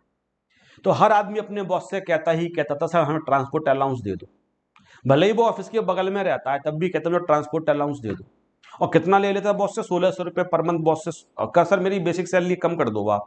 कितनी बेसिक सैलरी है सर? 50,000 रुपए है सर, 50 में से 16 आप कम कर दो मेरी सैलरी। आप मुझे भले ही सैलरी 48,400 दे दो, 1600 रुपये ट्रांसपोर्ट अलाउंस दे दो, तो 19,200 मुझे मिलेगा। खर्चे पे डिपेंड, ये तो मिलेगा ही मिलेगा। 1600 रुपये खर्च करो चाहे मत करो, तो 19,200 में एग्जम्पशन का बेनिफिट ले लूंगा, तो मैं 19,200 में कम से कम टैक्स बचा लूंगा। तो हर आदमी ट्रांसपोर्ट अलाउंस अपने बॉस से जरूर लिया करता था, खर्चा नहीं हो तो भी, क्योंकि सरकार कहती है इस कैटेगरी में जो एग्जम्पशन हमने लिखा है वो हम आपको देंगे ही देंगे। डिपेंड खर्च किया नहीं किया इससे मतलब ही नहीं है। अगर चिल्ड्रन एजुकेशन अलाउंस मिलता है और बच्चे नहीं भी पढ़ते हैं आपके, तब भी हम 100 रुपए का एग्जम्पशन आपको दे देंगे। हम तो ये मानते हैं कि बच्चों को पढ़ाना चाहिए, हम तो 100 का दे देंगे। अगर आपको हॉस्टल एक्सपेंडिचर अलाउंस मिलता है, बच्चे आपके हॉस्टल में नहीं भी रहते हैं एक दफे के लिए, तब भी उस अलाउंस में से 300 का दे देंगे। अगर आप ऑफिस नहीं आते जाते हो, बिल्कुल बगल वाली बिल्डिंग में ही रहते हो, तब भी आपको ट्रांसपोर्ट अलाउंस बॉस दे देता है, दे दे, क्या दिक्कत है। लेकिन सरकार, वो तो आपकी और एम्प्लॉय के बीच की बात है। सरकार कहती है हम ये मानते हैं 1600 रुपये ऑफिस जाने में खर्च हो जाते होंगे, तो बॉस 1600 रुपये का एग्जम्पशन देता ही देती थी सरकार हमेशा। सर किसी के ज्यादा खर्च हो जाए, सरकार कहती है नहीं, हम 1600 रुपये रीजनेबल मानते हैं। फिर तो आप हवाई जहाज से आओ, हेलीकॉप्टर से आओ, जो लाखों रुपए आने जाने में खर्च कर दो। हम ये अज्यूम करते हैं 1600 रुपये आपके सफिशियंट हैं, तो इस कैटेगरी के अंदर एग्जम्पशन खर्चे पर डिपेंड ही नहीं करता है कभी भी, तो 1600 रुपये का एग्जम्पशन दिया जाता था। तो जेटली साहब जिस समय हमारे फाइनेंस मिनिस्टर थे, अब तो इस दुनिया में नहीं है, भगवान उनकी आत्मा को शांति दे, तो उन्होंने ये कहा कि हम अब ट्रांसपोर्ट अलाउंस का एग्जम्पशन नहीं देंगे। तो लोग परेशान कि 19,200 इनकम कम हो जाती थी अभी तक, लेकिन उन्होंने एक नई चीज इंट्रोड्यूस की, standard deduction. Standard deduction under section 16(1)(a। अभी मैं आपके लिए बताऊंगा डिटेल में, लेकिन अभी ब्रीफ कर रहा हूं। और वो 50,000 रुपए का इंट्रोड्यूस किया। तो जब हम ग्रॉस सैलरी निकाल लेते हैं, कल जब मैं ग्रॉस सैलरी निकालना आपको सिखा रहा था ना, मैंने कहा ग्रॉस सैलरी निकाल लेते हैं, इसमें से हमेशा एक चीज माइनस की जाती है, हमेशा, ऑलवेज, कोई कंडीशन नहीं है, अनकंडीशनल। अंडर सेक्शन 16(1)(a) और ये 50,000 रुपये का माइनस होता ही होता है। इसके बाद कहा जाता है टैक्सेबल सैलरी। तो जेटली साहब ने क्या किया था, दो बेनिफिट वापस ले लिए थे। दूसरा बेनिफिट मेडिकल परकेज से रिलेटेड था, वो वहां पे पड़ा हुआ, और उनके बदले सरकार ने कहा कि हम आपके लिए एक फिक्स्ड बेनिफिट देंगे, हर एम्प्लॉय को देंगे, 50,000 रुपए का बेनिफिट दिया ही दिया जाएगा। यह सेक्शन लिखना जरूरी है। एक बार और भी पढ़ाऊंगा जब डिडक्शंस पढ़ा रहा हूंगा, लेकिन अभी मैंने ब्रीफ कर दिया आपके लिए। एक डिडक्शन एम्प्लॉय को दिया ही जाएगा, स्टैंडर्ड डिडक्शन। तो जितना भी आपके लिए ट्रांसपोर्ट अलाउंस मिले अब वो फुली टैक्सेबल हो जाएगा। इसलिए ट्रांसपोर्ट अलाउंस को 7th कैटेगरी में डाल देते हैं, ट्रांसपोर्ट अलाउंस। क्योंकि इस वाली कैटेगरी में तो तभी जाएगा जब वो डेफ एंड डम्ब या ब्लाइंड होगा या डिसेबल्ड होगा, अदरवाइज तो फुली टैक्सेबल हो जाएगा। तो अगर वो फिजिकली डिसेबल्ड नहीं है, not physically disabled, not disabled employ,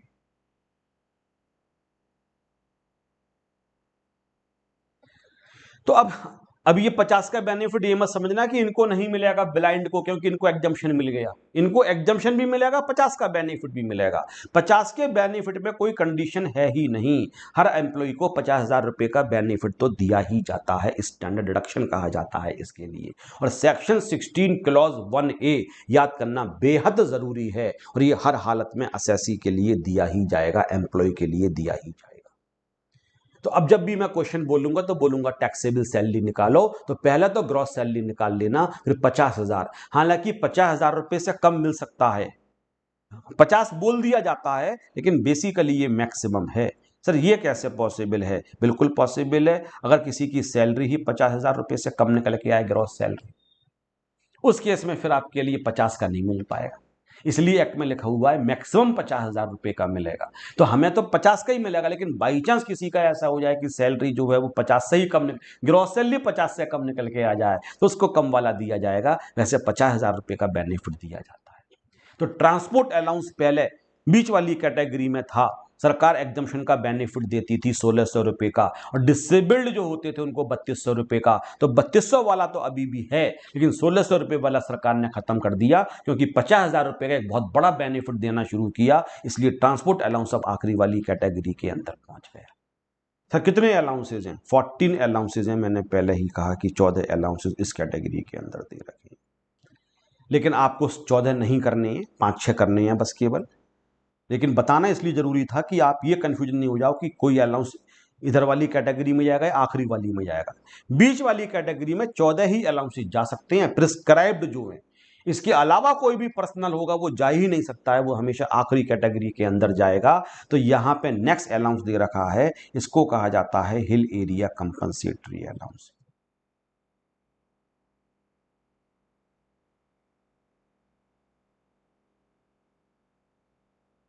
अब जैसे सिटी को कंपनसेट करने के लिए सिटी कंपनसेटरी, हिल्स को कंपनसेट करने के लिए हिल एरिया कंपनसेटरी।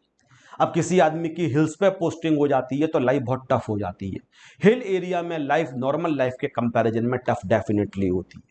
आप एज ए टूरिस्ट घूमने जाते हो तो आप एंजॉय करते हो, क्योंकि 4-5 दिन के लिए जाते हो, जेब में पैसा खर्च करने के लिए होता है, उस मूड से जाते हो। लेकिन जो लोग वहां पे रह रहे होते हैं और बहुत हाइट पे रह रहे होते हैं, बहुत हाइट पे जॉब कर रहे होते हैं, उनसे पूछो कभी आप, अगर किसी दिल्ली वाले की पोस्टिंग किसी हाइट पे कर दी जाए तो सोचो वहां कितनी लाइफ टफ हो जाती है। 3-3, 4-4 महीने बर्फ पड़ती है, बेहिसाब ठंड पड़ती है, सामान नहीं पहुंच रहा है, सब्जी नहीं पहुंच रही है। तो जब हिल एरिया में पोस्टिंग होती है तो वहां की टफ लाइफ को कंपनसेट करने के लिए एक अलाउंस मिलता है, हिल एरिया कंपनसेटरी अलाउंस। सरकार कहती है देखो ये आप अच्छा काम कर रहे हो, हिल पे जाके जॉब कर रहे हो, क्योंकि हर जगह जॉब, डॉक्टर्स तो हर जगह होने चाहिए, टीचर्स तो हर जगह होने चाहिए, हम एग्जामेशन देंगे। और ये 300 पर मंथ से लेके और मैक्सिमम 7,000 रुपीज तक का एग्जामेशन मिलता है। तो सर ये कैसे डिसाइड करेंगे? हाइट पे डिपेंड करता है किस स्टेट में कितनी हाइट पे आपकी पोस्टिंग है। जैसे जैसे हाइट बढ़ती चली जाएगी वैसे वैसे एग्जामेशन का अमाउंट बढ़ता चला जाएगा। तो सारे कितनी हाइट तक कितना मिलेगा एक पूरा चार्ट दे रखा है, जो कि आपको याद नहीं करना है। आपको बस ये पता होना चाहिए मिलता है, जब सीएमए बन जाओगे तो वो चार्ट देख के पूछ के भाई सब कितनी हाइट पे आपकी जगह है उतना माइनस कर देना। लेकिन अगर पेपर में आ जाए तो 300 वाला एग्जम्पशन दे देना, क्योंकि मिनिमम वाला तो एग्जम्पशन मिलेगा ही मिलेगा ना कम से कम। तो हम ये अज्यूम कर लेते हैं कि कम से कम 300 वाला तो मिलेगा, और पेपर में आ जाता है तो 300 वाला एग्जम्पशन दे दिया जाता है। Tribal area allowance. अब ट्राइबल का मतलब होता है बैकवर्ड। अब बैकवर्ड एरिया हैं, प्रॉपर तरीके से डेवलप्ड नहीं है। बैकवर्ड एरिया भी डिफाइंड है कौन कौन से बैकवर्ड एरिया है, और वहां आपकी अगर पोस्टिंग हो जाती है, किसी को ट्रांसफर दे दिया जाए, तो सोचो कितनी लाइफ टफ हो जाएगी। ये एक तरीके से बैकवर्ड एरिया कंपनसेटरी अलाउंस भी कह सकते हो। और हर एरिया में सरवाइव करना इजी थोड़ी नहीं होता है। आप जिस माहौल में रह रहे होते हो वही माहौल आपके लिए सूट करता है। आप थोड़ा भी माहौल से आदमी बहुत जल्दी कंफर्ट जोन में चला जाता है। अगर मैं आपकी क्लास 9 बजे लगाता हूं और आप में से किसी के उठने की टाइम 10 बजे है, तो आप क्लास डेफिनेटली जल्दी से हैबिट पड़ती नहीं है, आप कंफर्ट जोन से बाहर आना पड़ेगा आपके लिए। हम कितनी जल्दी कंफर्ट जोन में चले जाते हैं। तो हिल ट्राइबल एरिया में जाओ ना, वहाँ टीवी मिलेगा ना फ्रिज मिलेगा ना कम्यूटेशन होगा, पता नहीं सारी फैसिलिटीज़ वगैरह कुछ भी नहीं होंगी। तो वहाँ जो लोग डॉक्टर्स जाते हैं, इंजीनियर्स जाते हैं, प्रोजेक्ट्स वगैरह चलते हैं, वहाँ जाके वहाँ के लोगों को भी सुविधाएं मिले, सरकार कोशिश करती है। तो वहाँ जो लोग जॉब करते हैं उनको ट्राइबल एरिया अलाउंस मिलता है, और सरकार कहती है ये अच्छी बात है और हम एग्जम्पशन देंगे। हालांकि किसी खर्चे के लिए नहीं मिल रहा है, बस वहां जा रहे हो इसलिए दिया जा रहा है, क्योंकि वहां लाइफ टफ है, मिलना चाहिए। और सरकार कहती है हम एग्जम्पशन का बेनिफिट भी देंगे, और 200 रुपीज पर मंथ एग्जम्पशन का बेनिफिट दिया जाता है। इसके बाद इस कैटेगरी के अंदर 6 अलाउंस होता है, allowances to the employees of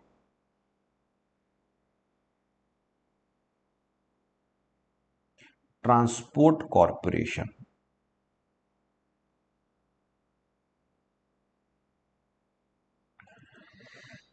यहां मैंने अलाउंस का नाम नहीं लिखा, मैंने ये बताया कि ये किसको मिलता है। इस अलाउंस का नाम एक्ट में लिखा ही नहीं हुआ है। जैसे चिल्ड्रन एजुकेशन का सारे अलाउंस के नाम है, क्या नाम लिखा, किसको मिला, to the employees of transport corporations. जो जो ट्रांसपोर्टेशन करती हैं गुड्स वगैरह की एक जगह से दूसरी जगह, वो कंपनीज होती हैं, ट्रक वगैरह जो चलाते हैं, उनके जो ड्राइवर्स वगैरह होते हैं, उनको ये वाला अलाउंस मिलता है। जनरली ट्रक ड्राइवर्स के लिए मिलता है, क्योंकि वो पूरे टाइम सड़क पर ही रहते हैं यहां से वहां। अब सोचो कितनी टफ लाइफ होती है इन लोगों की, एक जगह से दूसरी जगह हमेशा सड़क पे ही रहते हैं। ड्राइवर अपने घर में रह ही नहीं पाता है बेचारा। तो फिर इतने सारे खर्चे जो होते हैं वो बाहर करने पड़ते होंगे उसके लिए। बीमार पड़ जाए, अपने शहर में तो डॉक्टर पता है कहाँ पे है, वहां पे इलाज करवा लिया। अब बाहर कहीं बीमार पड़ जाए तो दूसरे शहर में डॉक्टर कितनी फीस लेता है, कैसे करता है। तो आप जब ड्राइवर होते हो तो आपकी लाइफ बहुत ज्यादा टफ हो जाती है। तो उन ड्राइवर्स के लिए एक अलाउंस दिया जाता है। उस अलाउंस का नाम नहीं है, बस ट्रांसपोर्ट कॉर्पोरेशंस के एम्प्लॉय को दिया जाता है, इस तरीके से एक्ट में लिखा हुआ है। तो आप इजीली समझ जाओगे, क्वेश्चन शुरू होगा तो क्वेश्चन के स्टार्टिंग में ही दे रखा होगा Mr X an employee of the jet transport corporations. अगर कंपनी ट्रांसपोर्टेशन के बिजनेस में है तो इस बात की गारंटी है, श्योरिटी है 100%, एक ना एक अलाउंस क्वेश्चन में ऐसा दे रखा होगा जो कि आपके लिए इस अलाउंस के तरीके से बिहेव करेगा। उसका नाम देख के आप समझ जाओगे क्या नाम है। ड्राइवर अलाउंस के नाम से हो सकता है दे दिया हो, केवल प्रिस्क्राइब्ड अलाउंस के नाम से दे दिया हो, prescribed allowance for the driver, या फिर हो सकता है आपको आउट ऑफ स्टेशन नाम से दे दिया गया हो। आप समझ जाओगे, उसकी चिंता मत करो, हम क्वेश्चंस करेंगे तो आपको समझ में आ जाएगा। और एग्जामिशन बहुत शानदार दिया जाता है, बहुत हैवी, क्योंकि ये आदमी तो साल में 30 दिन के अंदर ज्यादातर बाहर ही रहता है। सरकार कहती है 10,000 रुपीज पर मंथ का एग्जामिशन होगा। इसलिए ये अलाउंस क्वेश्चन पेपर में दे भी रखा होगा तो 15-16 हजार रुपए के आसपास, लेकिन एक लिमिट और लगा दी गई, और 70% of allowance which ever is lower.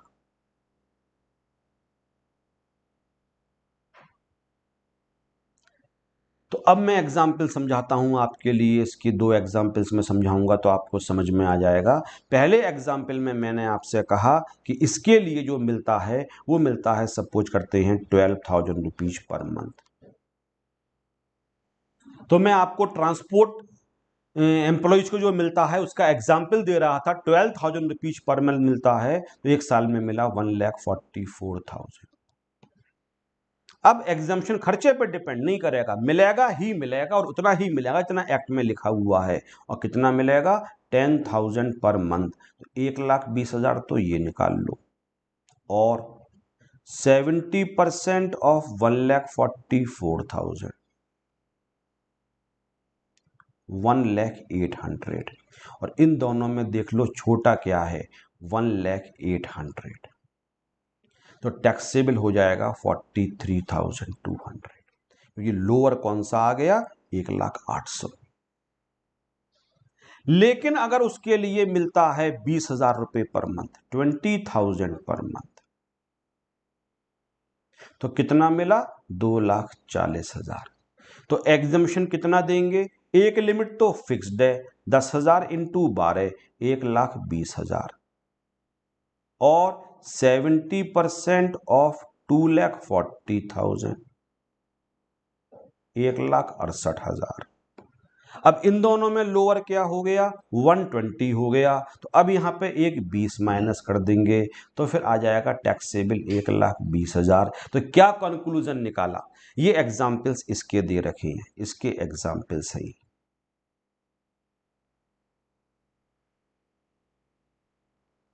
Conclusion ये निकाला कि एक 20 से ज्यादा का एग्जम्पशन नहीं मिलेगा। 10,000 रुपए पर मंथ मतलब एक 20 तो फिक्स्ड हो गया। अब 70% कम आएगा तो कम वाला दे देंगे, लेकिन 70% ज्यादा आया क्योंकि बहुत ज्यादा अलाउंस मिलता है, तो 70% ज्यादा हो जाएगा, तो लोअर तो 1,20 आएगा ना। तो 1,20,000 रुपए से ज्यादा का एग्जम्पशन नहीं मिलेगा। हाँ, अगर 1,20 से 70% कम निकल के आ रहा है तो 70% तक का एग्जम्पशन दे दिया जाएगा। तो आज के बाद आप अलाउंस के मास्टर्स बन चुके हो। आपको पता है, आप चाहे इंटर का क्वेश्चन करो चाहे फाइनल का क्वेश्चन करो, फाइनल में सैलरी बहुत रेयरली आती है, फाइनल के सिलेबस में है ही नहीं एज सच देखा जाए। लेकिन इसका मतलब ये नहीं है फाइनल के एग्जाम में नहीं आएगी। वो मानते हैं इंटर में जो आपने पढ़ा वो तो आपको आता ही होगा, ये तो वो मान के चलते हैं। तो 6-7 अटेम्प्ट में, 8 अटेम्प्ट में कभी एक बार सैलरी का छोटा सा क्वेश्चन पूछ लिया। आज से 6-7 साल पहले सैलरी का एक 8 नंबर का क्वेश्चन आया था, तो वो बहुत ही रेयरली आता है आपके लिए। लेकिन हाँ, सैलरी आपको बहुत बड़े लेवल की आ रही है।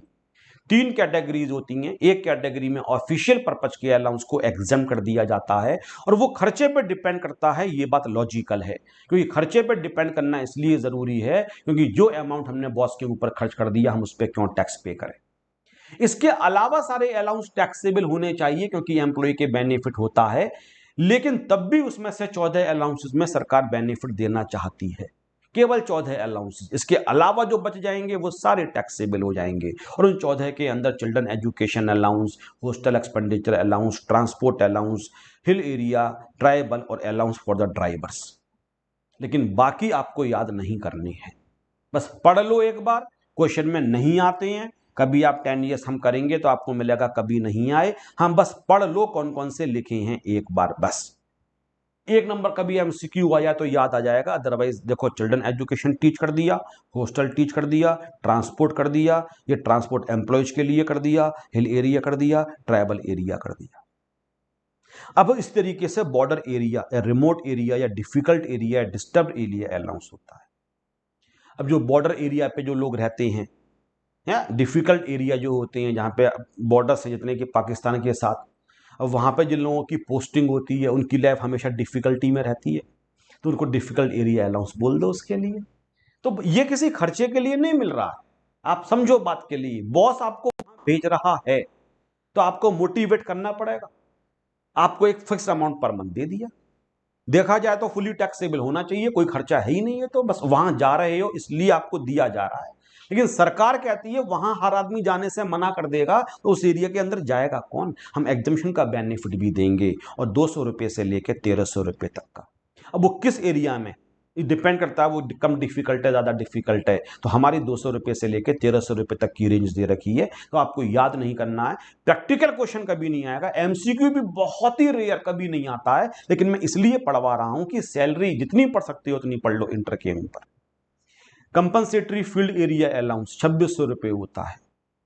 Compensatory modified area allowance, field area जो होते हैं कुछ 1,000 रुपए का होता है। ये अलाउंस देखो, any special allowance in the nature of counter insurgency allowance granted to the members of armed forces operating in area away from their permanent locations. अब आर्म जो फोर्सेज हैं उनकी एक जगह पोस्टिंग चल रही है कि आपको इस एरिया के अंदर डेप्लॉय किया गया है, लेकिन किसी अर्जेंसी की वजह से उन्हें दूसरे एरिया में लेके भेजा गया, काउंटर इंसर्जेंसी की वजह से, कि आप दूसरे एरिया में जाओ, वहां पे कुछ टेंस माहौल है या वहां पे लड़ाई वगैरह हो सकती है, हम आपकी पोस्टिंग वहां कर रहे हैं। तो परमानेंट लोकेशन से उन्हें किसी दूसरी जगह भेजा जाता है जब, तो उनके लिए मिलता है काउंटर इंसर्जेंसी अलाउंस। दूसरी जगह जा रहे हैं, डिफिकल्ट कंडीशंस में जा रहे हैं, अपनी जगह को छोड़ के जा रहे हैं, तो 3900 रुपये पर मंथ का एग्जम्पशन दिया जाता है। जो लोग माइंस वगैरह में काम करते हैं, अंडरग्राउंड माइंस में, अंडरग्राउंड अलाउंस भी इसके लिए कहा जाता है। जो अननेचुरल क्लाइमेट में काम करते हैं, जहां आदमियों के लिए अच्छी कंडीशंस नहीं मानी जाती है, कितने डिफिकल्ट लाइफ होती है, और माइंस वगैरह में आप देखते हो कई तरह की गैसेस निकले आती हैं, कई बार कई तरीके की दुर्घटनाएं हो जाती हैं, लोग दब जाते हैं उसके अंदर। तो अगर कोई माइंस में काम कर रहा है या जहाँ पे ह्यूमंस के लिए प्रॉपर क्लाइमेट नहीं है, वहाँ काम करने की मजबूरी है और कोई अलाउंस मिल रहा है, उसको कहेंगे अंडरग्राउंड अलाउंस, और 800 रुपये का एग्जम्पशन दिया जाएगा। तो ये सारे अलाउंसेज आप पढ़ लेना, 14 अलाउंसेज हैं। ये आप समझ गए होंगे क्यों दिए जा रहे हैं, किसी एक खास जगह या खास काम के लिए आपके लिए मिल रहा है, बस केवल आप औरों से अलग हट के कुछ टफ काम कर रहे हो, इसलिए आपको अलाउंस मिल रहा है, इसलिए आपको एग्जम्पशन का बेनिफिट दिया जा रहा है। सरकार कहती है अब लॉजिकली तो फुली टैक्सेबल होना चाहिए, आपकी पोस्टिंग डिफिकल्ट एरिया में हो गई और आपका बॉस आपको एक पैसा दे रहा है, जब वो पैसा आप खर्च ही नहीं कर रहे हो बॉस के ऊपर, अपने ही ऊपर खर्च करोगे तो फिर, लेकिन लाइफ तो डिफिकल्ट हो गई ना आपकी, डिफिकल्ट लाइफ है आपकी, और लोग तो सुकून से जी रहे हैं, लेकिन आप एक डिफिकल्ट एरिया में काम कर रहे हो, इसके लिए पैसे मिल रहे हैं, तो सरकार भी तो कुर्बानी दे, सरकार ने कहा हम टैक्स की कुर्बानी देने को तैयार हैं, सरकार आपको एग्जम्पशन देने को तैयार हो जाती है। तो 14 अलाउंसेज ऐसे बनाए गए, जिसमें से 6 अलाउंसेज तो ऐसे हैं जो मैंने यहां पे लिखे, जो कि जरूर जरूर कर लेना, पेपर में आएंगे, और बाकी जो आपके बच गए 8 अलाउंसेज, जैसे अंडरग्राउंड अलाउंस मैंने बोल दिया, डिफिकल्ट अलाउंस बोल दिया, बॉर्डर एरिया अलाउंस बोल दिया, तो ये सब पढ़ लेना एक बार कितने हैं, बहुत ज्यादा इन पे एम्फेसिस करने की जरूरत नहीं है। अब बच गई आखिरी कैटेगरी, जो बच गए वो इस कैटेगरी के अंदर चले जाएंगे, जैसे कि इसमें एक आपका ओवर टाइम अलाउंस भी आता है। अगर आप ओवर टाइम करते हो, आप 2 घंटे एक्स्ट्रा काम करते हो, अब ये पैसा मिलेगा, तो आपकी सैलरी है। इसी तरीके से एक फैमिली अलाउंस के नाम से भी कई बार कुछ ऑथर्स ने दे रखा है, फैमिली अलाउंस, फैमिली को घुमाने फिराने के लिए, पर्सनल पर्पज से है, फुली टैक्सेबल होना चाहिए। इसके अंदर टेलीफोन अलाउंस भी है। सरकार ये मानती है टेलीफोन अलाउंस जो पुराने जमाने में अगर दिया जाता था, पर्सनल पर्पज से ही दिया जाता था, सरकार ये मानती है इसको हमेशा फुली टैक्सेबल करती है। तो और अलाउंसेस भी आते चले जाएंगे, तो मैं लिखता चला जाऊंगा, क्योंकि ये कैटेगरी तो कितनी भी लंबी कर लो। 2 तरीके हैं, मैं अलाउंसेस पढ़ा भी दूंगा, क्यों मिलते हैं ये भी समझा दूंगा आपके लिए। लेकिन अगर देखा जाए तो एक तरकीब है कि जो पहली और दूसरी कैटेगरी में 14 और 6, बस ये याद कर लो, 20 नहीं है, वो बाय डिफॉल्ट तीसरी में चला गया। मुझसे आके लॉजिक पूछ लेना, सर फुली टैक्सेबल क्यों किया गया, ओवर टाइम अलाउंस अगर मैं नहीं पढ़ाता, पेपर में दे रखा होता, मुझसे लॉजिक पूछ लो, सर फुली टैक्सेबल क्यों है, लेकिन क्वेश्चन गलत मत कर देना। क्वेश्चन सही करने का तरीका ये है कि जो इन 20 के अलावा होगा वो फुली टैक्सेबल होगा। तो ओवर टाइम अलाउंस, आप अगर एक्स्ट्रा काम कर रहे हो, एक्स्ट्रा पैसा मिल रहा है, that is over time allowance, मिलता ही मिलता है। जो एम्प्लॉय कभी कभी एक्स्ट्रा काम करते हैं, फुली टैक्सेबल होता है। तो मैं और भी अलाउंसेस में ऐड करता रहूंगा टाइम टू टाइम, लेकिन मैं बार बार कह रहा हूं 6 अलाउंस तो वो जो ऑफिशियल पर्पज से हैं, और कुछ पर्सनल ड्यूटीज वाले वो जिसमें से सरकार खास तौर से एग्जम्पशन देती है फिक्स्ड अमाउंट का, बस ये अलाउंसेस एग्जम्पशंस के लिए क्वालिफाई करते हैं। और दोनों कैटेगरीज के अंदर सेक्शन 1014 है, रूल 2BB है। हाँ, एक कैटेगरी में खर्चे पर डिपेंड करेगा और दूसरी कैटेगरी में खर्चा इग्नोर कर दो, जितना मिलेगा उससे, जितना खर्च किया उससे मतलब नहीं है, जो एक्ट में अमाउंट लिखा हुआ है उतना ही एग्जेम्प्ट किया जाएगा। तो जो मेरी बुक है उसमें एक क्वेश्चन तो पहले एग्जाम्पल वाला करके दिखाता हूं, क्योंकि एग्जाम्पल तो पढ़ना ही चाहिए, फिर 2-3 क्वेश्चंस आप करके दिखाओगे। तो पहला ये एग्जाम्पल मैंने दिया, बेसिक सैलरी 30,000, तो देखो 30,000 into 12 3,60,000। Dearness allowance 50% of basic salary, तो 30 का आधा 15 और 12 1 80। डीओ को हमेशा बेसिक सैलरी के साथ दिखाने का रिवाज है। लॉ नहीं है कि दिखाना पड़ेगा, आगे पीछे दिखा सकते हो, लेकिन कस्टम है। मैंने कहा डियरनेस अलाउंस को बेसिक सैलरी के इक्विवेलेंट ही माना जाता है। देखो फिर कमीशन, फिर बोनस, फिर बाकी के अलाउंसेस, लेकिन डीए को हमेशा बेसिक सैलरी के साथ ही दिखाया जाता है। इसको कमीशन 12,000 रुपये मिला, बोनस 1 मंथ बेसिक सैलरी के बराबर मिला, तो एक महीने की सैलरी 30,000। लंच अलाउंस 500 रुपये मिला, सर फुली टैक्सेबल होता है, 500 इंटू 12 फुली टैक्सेबल कर दिया। Convince allowance 1200 rupees per month है, खर्चा किया 10,800। कन्वेंस में जो खर्च कर देते हो तो मिला 1200 इंटू 12 14,400, और खर्च क्वेश्चन पेपर में दे रखा होगा, टैक्सेबल हो गया 3600 रुपये। यूनिफॉर्म अलाउंस मिला 10,000, खर्चा किया 11,000 रुपए का, तो यूनिफॉर्म अलाउंस 10,000, और एग्जम्पशन कभी इनकम को एक्सीड नहीं करेगा, तो 10 ही माइनस कर देंगे और नील हो जाएगा।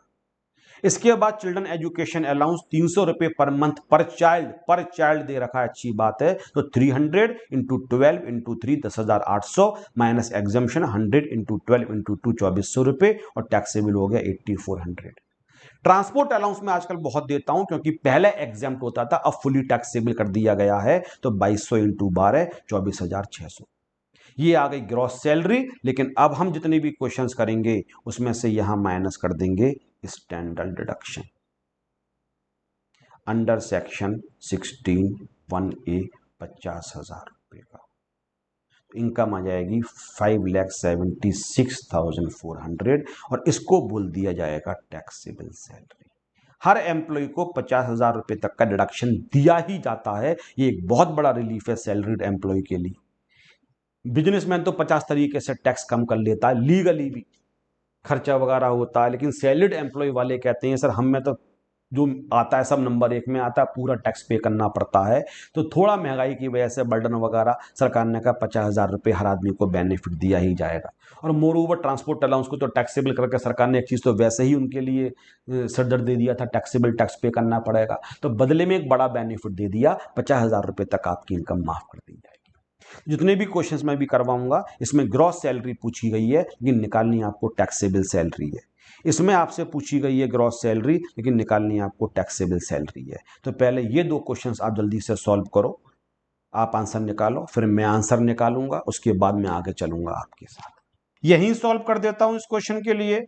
Basic salary 18,400 into 12, 18,400 into 12, it comes 2,20,800।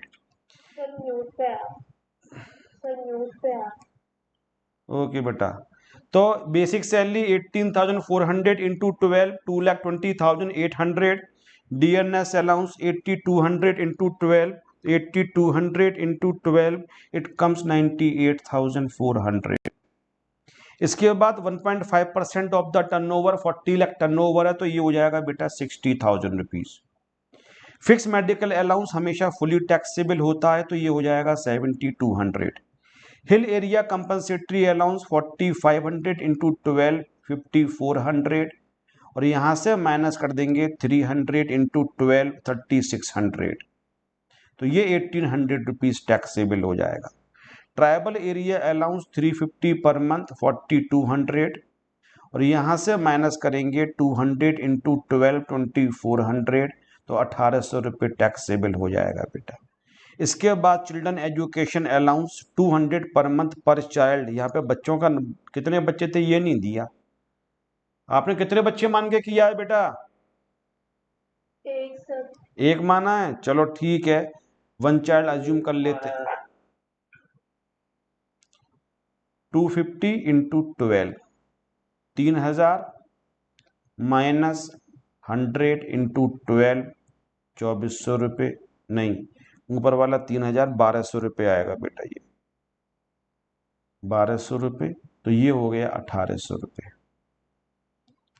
तो इन सब का टोटल करेंगे तो ये इसमें ऐड कर देते हैं 220,800, फिर ऐड कर दिया 60,000, फिर ऐड कर दिया 7,200, फिर 1,800 प्लस 1,800 प्लस 1,800, तीनों सेम फिगर आ गई, 3,91,800। इसको बोलेंगे ग्रॉस सैलरी, और यहां से माइनस कर देंगे 50,000 रुपये, तो आंसर आ जाएगा 3,41,800। नेक्स्ट क्वेश्चन मैं करवाता हूं आप लोगों के लिए। तो नेक्स्ट क्वेश्चन में यहीं करवा देता हूं, इसको एरेज कर देता हूं क्योंकि ये तो हो ही गया रिकॉर्ड अब।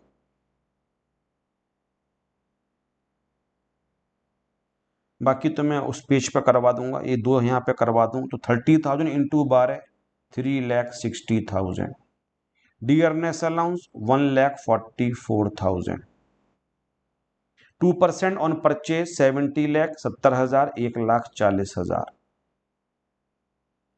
लंच अलाउंस फुली टैक्सेबल होगा 10,800 आ जाएगा बेटा। ट्रांसपोर्ट अलाउंस पहले एग्जम्पशन मिलता था लेकिन अब फुली टैक्सेबल होगा 30,000 रुपए बेटा। चिल्ड्रन एजुकेशन अलाउंस 600 पर मंथ पर चाइल्ड तो 600 per month for 3 children. Per month for 3 children तो 3 से डिवाइड किया तो 200 रुपए आएगा, तो 200 इंटू 3 इंटू 12 और माइनस करेंगे 100 इंटू 2 इंटू 12 तो ये हो जाएगा 7,200। इसमें से 2,400 माइनस कर देंगे, 4,800 रुपए टैक्सेबल हो जाएगा। कन्वेंस अलाउंस मिलता है 1,500 रुपए पर मंथ, ये हो गया 18,000 और यहां से माइनस कर देंगे 12,400 तो 5,600 टैक्सेबल हो जाएगा बेटा।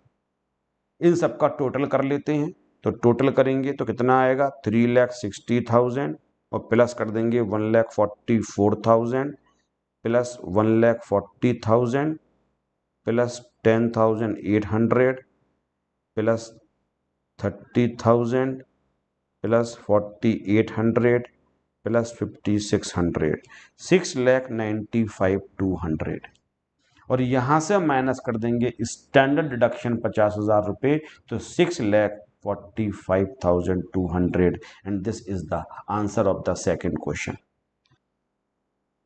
Question number 3 and question number 4 करवाता हूं बेटा मैं आपके लिए।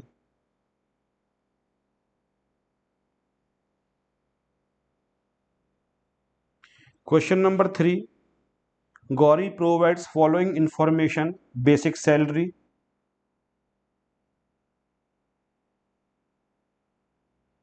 42,000 per annum into 12 5,04,000। Dearness allowance 60% of basic salary 3,02,400। Commission मिलता है मैडम के लिए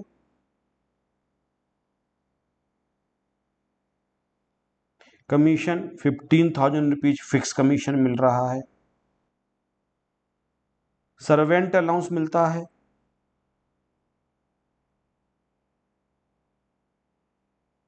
servant allowance 900 per month. Expenditures दे रखा है, इग्नोर कर दिया जाएगा क्योंकि सर्वेंट अलाउंस में खर्चा भी कर रहे हो तो तुम्हें ही बेनिफिट है। फुली टैक्सेबल अलाउंस है, कंफ्यूज करने के लिए गिवन है क्वेश्चन में, लेकिन फुली टैक्सेबल हो जाएगा। ट्रांसपोर्ट अलाउंस दे रखा है 2,500 रुपए पर मंथ, फुली टैक्सेबल होता है 30,000 रुपीज। चिल्ड्रन एजुकेशन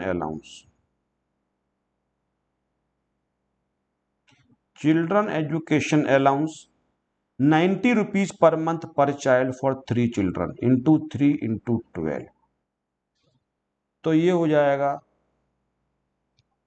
3,120 आना चाहिए मेरे ख्याल से, मैं निकाल लेता हूं 90 इंटू 3 इंटू 12 3,240 माइनस एग्जाम्शन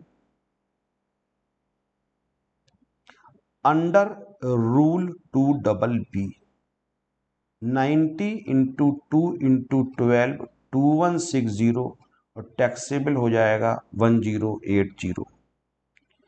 इसके बाद इनको मिलता है यूनिफॉर्म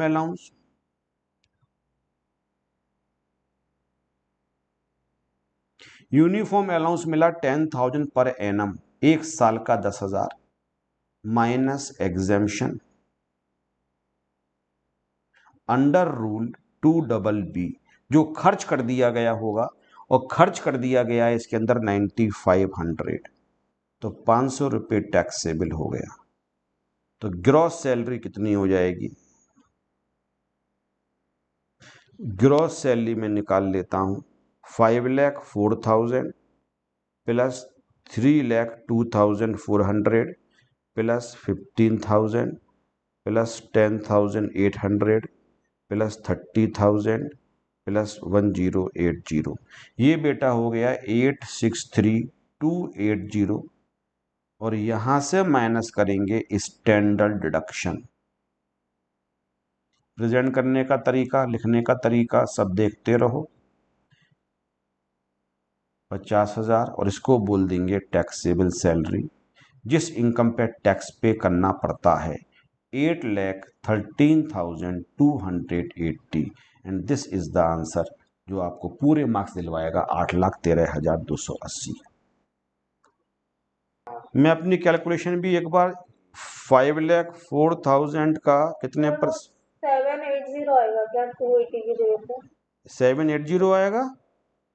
हाँ 8,63,780। मैं दोबारा टोटलिंग कर लेता हूँ। 7,04,000 plus 15,000 plus 10,800 plus 30,000 plus 1080 plus 500 863,780 आएगा बेटा। You are right 780। तो ये हो जाएगा आपके लिए 780। आपका आंसर ठीक था बेटा, very good 780, this is the right answer. Question number 4 करवाता हूं बेटा मैं। Practice makes a man perfect. Mr Rajkumar an employee of ABC transport corporation, transport corporation. ये क्वेश्चन मैंने खास तौर से दिया एक चीज सिखाने। साइलेंट करो जितेश। बेसिक सैलरी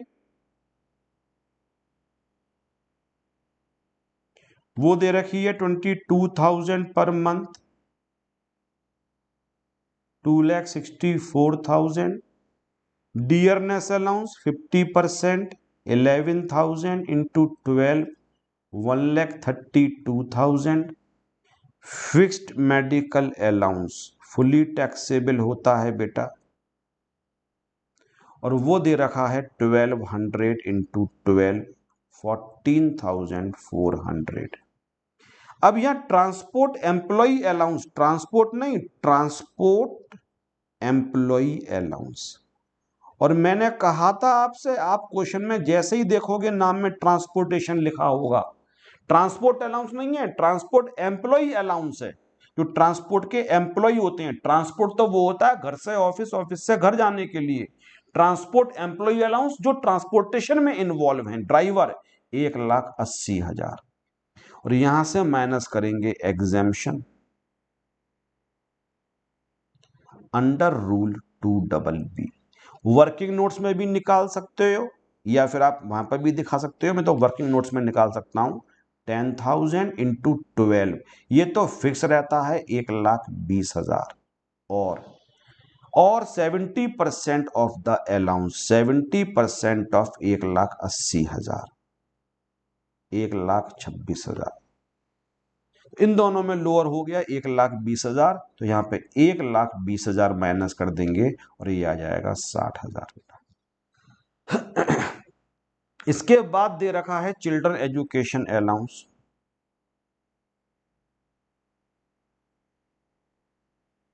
वो दे रखा है 500 पर मंथ फॉर 3 चिल्ड्रन, तो 500 इंटू 12, 6,000। एक के हिस्से में 133 के आसपास आएगा कुछ, मेरे ख्याल से 167 के आसपास आएगा। 3 से डिवाइड करेंगे, हम एक को 100 से ज्यादा मिल रहा है, ये तो हमने चेक कर लिया ना, तो टोटल 6,000 हो गया। यहां से एग्जम्पशन दे दिया, 3 से डिवाइड करके हमने ये चेक कर लिया 100 से ज्यादा तो आ रहा है ना, 100 से ज्यादा आ रहा है, तो 100 इंटू 2 इंटू 12, 2,400 रुपए का ये हो गया, और ये आ गया 3,600 रुपीज बेटा। अब इसके बाद बेटा कंप्यूट ग्रॉस सैलरी, तो पहले इसका टोटल निकाल लेते हैं कितना निकल के आएगा। तो 2,64,000 प्लस 1,32,000 प्लस 14,400 प्लस 60,000। आज मैं कैलसी एक मंगाऊंगा, ये हो गया 4,70,600, 760, सॉरी 760 कैसे आ सकता है, कुछ मुझसे यहाँ पे गलती हो रही है, दोबारा से मैं एक बार कर लेता हूँ। 2,64,000 सही लिखा मैंने, 1,32,000 सही लिखा, 14,400 सही लिखा मैंने, फिर मैंने 60,000 रुपये लिखा, हाँ वो भी ठीक ऐड किया, फिर 3,600 ऐड किया, 4,74,000।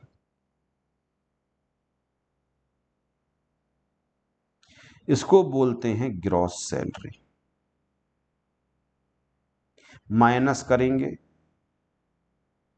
डिडक्शंस के बारे में एक लेक्चर अलग से दूंगा, लेकिन अभी प्रैक्टिस के लिए 50,000 रुपये हर को बेनिफिट दिया ही जाता है, और टैक्सेबल सैलरी बच्चों हो जाएगी तुम्हारी 4,24,000, and that is the answer, 4,24,000। तो ये कहे जाते हैं सैलरी के कुछ ऐसे क्वेश्चंस जो आपको प्रैक्टिस करने के लिए मैंने दिए हुए हैं। हर क्वेश्चन मैंने खुद डिजाइन किया है, कहीं से कॉपी पेस्ट नहीं है, हर क्वेश्चन मैंने खुद डिजाइन किया है, सो दैट बच्चे को टॉपिक करवाने के बाद फिर क्वेश्चन दे रखे हैं, फिर टॉपिक के बाद फिर क्वेश्चन दे रखे हैं, तो बच्चों का रिवीजन भी साथ में साथ होता रहे। थोड़ी बात कर लेते हैं डियरनेस अलाउंस पे थोड़ी देर। डियरनेस अलाउंस सर आपने टीच कर दिया, हाँ टीच कर दिया मैंने। डियरनेस अलाउंस का मतलब होता है allowance paid to the employee to meet the high cost of living, महंगाई से निपटने के लिए। इसको हिंदी मीडियम वाले कहते हैं महंगाई भत्ता, हिंदी जो लोग जानते हैं वो समझेंगे मेरी बात, महंगाई भत्ता, महंगाई से निपटने के लिए जो पैसा दिया जा रहा है। It is always fully taxable, हाँ सर आपने आखिरी वाली कैटेगरी में लिखवाया था, ये फुली टैक्सेबल है। लेकिन आज के बाद जब भी मैं डीए बोलूंगा तो उसके आगे एक स्टेटमेंट लिखा होगा, और वो स्टेटमेंट क्या लिखा होगा, forming part of salary for retirement benefits.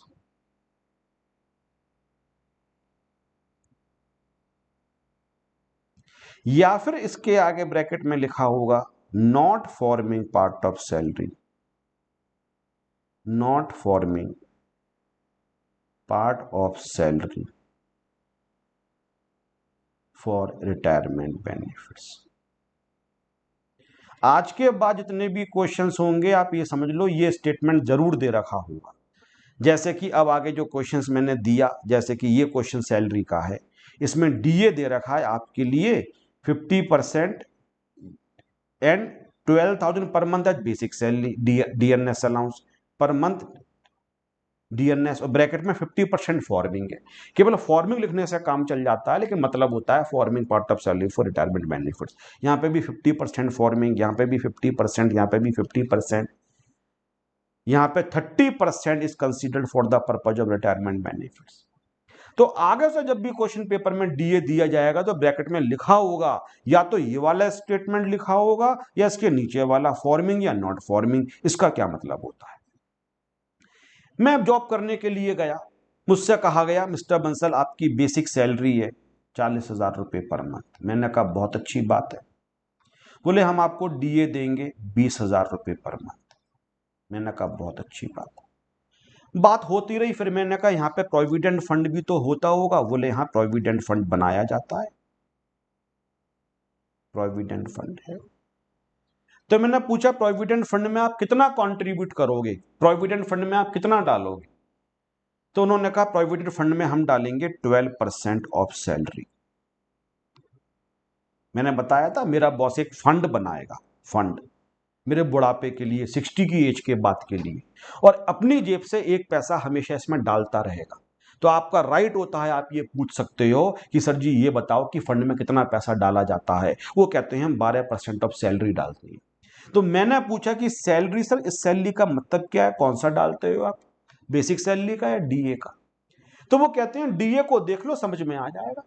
तो अगर कंपनी का मैं डीए जाके पढ़ने लगा, टर्म्स एंड कंडीशंस में डीए के आगे लिखा हुआ था forming part of salary for retirement benefits, retirement benefits के लिए डीए को सैलरी का हिस्सा माना जाएगा। तो इसका मतलब हो गया इस सैलरी का मतलब माना जाएगा बेसिक सैलरी प्लस डीए। और अगर डीए के आगे उस कंपनी ने लिखा हुआ है not forming part of salary for retirement benefits, retirement benefits के लिए उसको सैलरी नहीं माना जाएगा, तो फिर इस सैलरी का मतलब केवल हो जाएगा बेसिक सैलरी। इस बात को फिर दोबारा से अच्छे तरीके से समझ लो। मैंने अपने बॉस से पूछा, उसने मुझे बता दिया आपके लिए ये मिलेगा, हम आपको कमीशन भी देंगे, उसने हमें ये भी बता दिया कमीशन का रेट, कौन कौन से अलाउंसेस देंगे ये भी ज्वाइनिंग पे बता दिया, कौन कौन से परक्यूट्स मिलेंगे ये भी बता दिया। मैंने कहा सर प्रोविडेंट फंड में पैसा डालोगे ना? बोले हाँ, हम पर तो प्रोविडेंट फंड एक्ट 19 जो भी प्रोविजंस है उसके एप्लीकेबल होते हैं एक्ट के, तो उसके अकॉर्डिंग हम पैसा डालेंगे। कितना डालोगे? बोले 12% ऑफ सैलरी के बराबर डालेंगे। तो अब मैं सोच रहा हूँ कि 12% ऑफ सैलरी, तो बेसिक सैलरी 40,000 रुपये है, इसका 12% 4800, तो हर महीने बॉस मेरे इसमें 4800 डालेगा। लेकिन मुझे पता नहीं कि मुझे लगा बेसिक हो सकता है सैलरी का मतलब 40 प्लस 20 60,000 रुपये हो, तो 60,000 का 12% 7200 डालेगा। मैं समझ ही नहीं पा रहा हूं कि इस सैलरी के अंदर वो केवल बेसिक सैलरी को लेगा, डीए को लेगा, या किस किस चीज के लिए लेगा। तो बेसिक सैलरी तो हमेशा ली ही जाती है इसके अंदर ऑलवेज।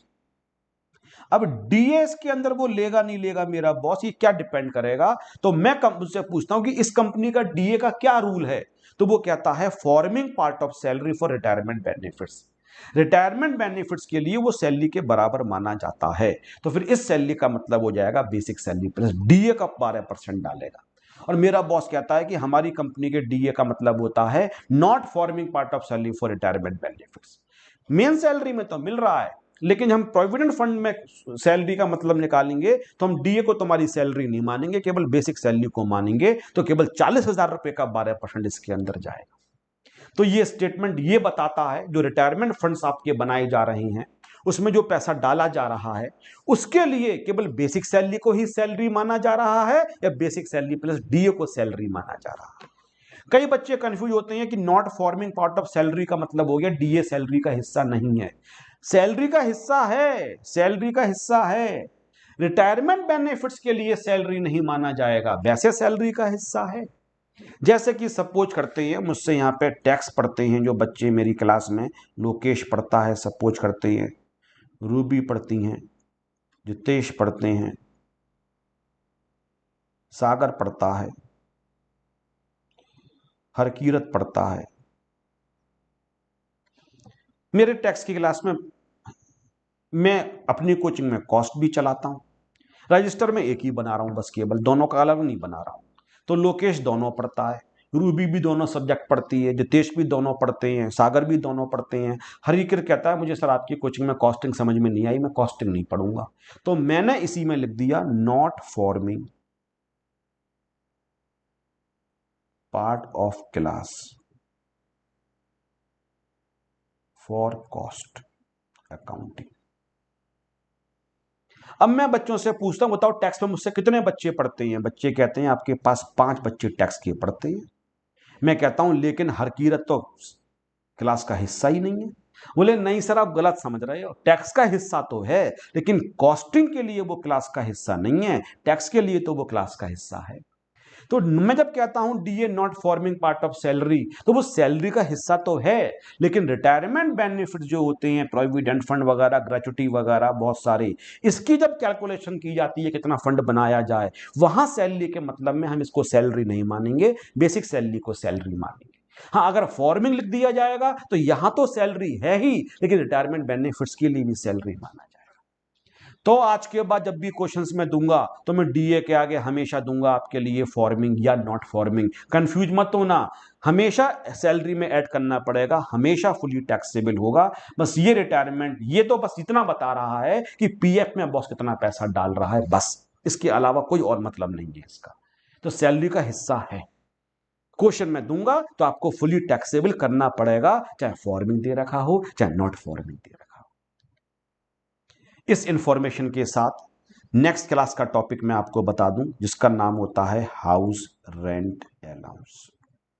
बहुत प्यारा अलाउंस है सर, अलाउंस खत्म नहीं हो गई, सारे अलाउंस मैंने पढ़ा दिए, लेकिन एक अलाउंस का ट्रीटमेंट बहुत डिफरेंट होता है, बहुत। क्यों डिफरेंट होता है ये भी बताऊंगा। इसको कहा जाता है एचआरए। आपका बॉस रेंट पे करने के लिए अगर आपको पर मंथ एक पैसा देता है हाउस रेंट अलाउंस, इसमें से एग्जम्पशन दिया जाता है। क्यों दिया जाता है ये भी बताऊंगा, लेकिन आज केवल सेक्शन 10, 13A और रूल होता है 2A। बाकी एग्जम्पशंस का 10, 14 और रूल 2BB। एचआरए का जो एग्जम्पशन आप रेंट पे करते हो, बॉस 5,000 रुपये पर मंथ देता है, रेंट पे कर देना उसको एचआरए। और ऐसा होता ही नहीं है कि पेपर नहीं बनता। जिन जिन जिन अलाउंसेस के बिना पेपर नहीं बनता है उसमें डियरनेस अलाउंस तो आता ही आता है 100%, और एक चिल्ड्रन एजुकेशन अलाउंस जरूर आता है। ये दो तो बहुत आते हैं। और एक तीसरा अलाउंस, कई बार एचआरए का तो अपना इंडिपेंडेंट क्वेश्चन ही 5 नंबर का आ जाता है। इसका अलाउंस निकालना, एग्जम्पशन निकालना थोड़ा लेंथी है। ऐसा नहीं है कि खर्चा माइनस कर दिया है फिक्स्ड, लिमिट्स 3-4 निकालनी पड़ेंगी, उसमें लोअर देखा जाएगा। और उसके लिए यूज होगा डियरनेस अलाउंस, फॉर्मिंग है या नॉट फॉर्मिंग। इसलिए मैंने बता दिया, फॉर्मिंग होगा तो अभी फुली टैक्सेबल होगा, नॉट फॉर्मिंग होगा तो अभी फुली टैक्सेबल होगा। हां, रिटायरमेंट बेनिफिट्स के लिए कितना पैसा बॉस डाल रहा है वहां हमें पता चल जाता है कि सैलरी का मतलब क्या है। कल वाली क्लास और कल वाली क्लास की तो एडिटिंग होने वाली है, आज वाली क्लास की शाम तक हो जाएगी, अपलोड कर दूंगा। एडवाइड ट्यूसडे को आने से पहले दोनों क्लासेस एक बार दोबारा देख के आना।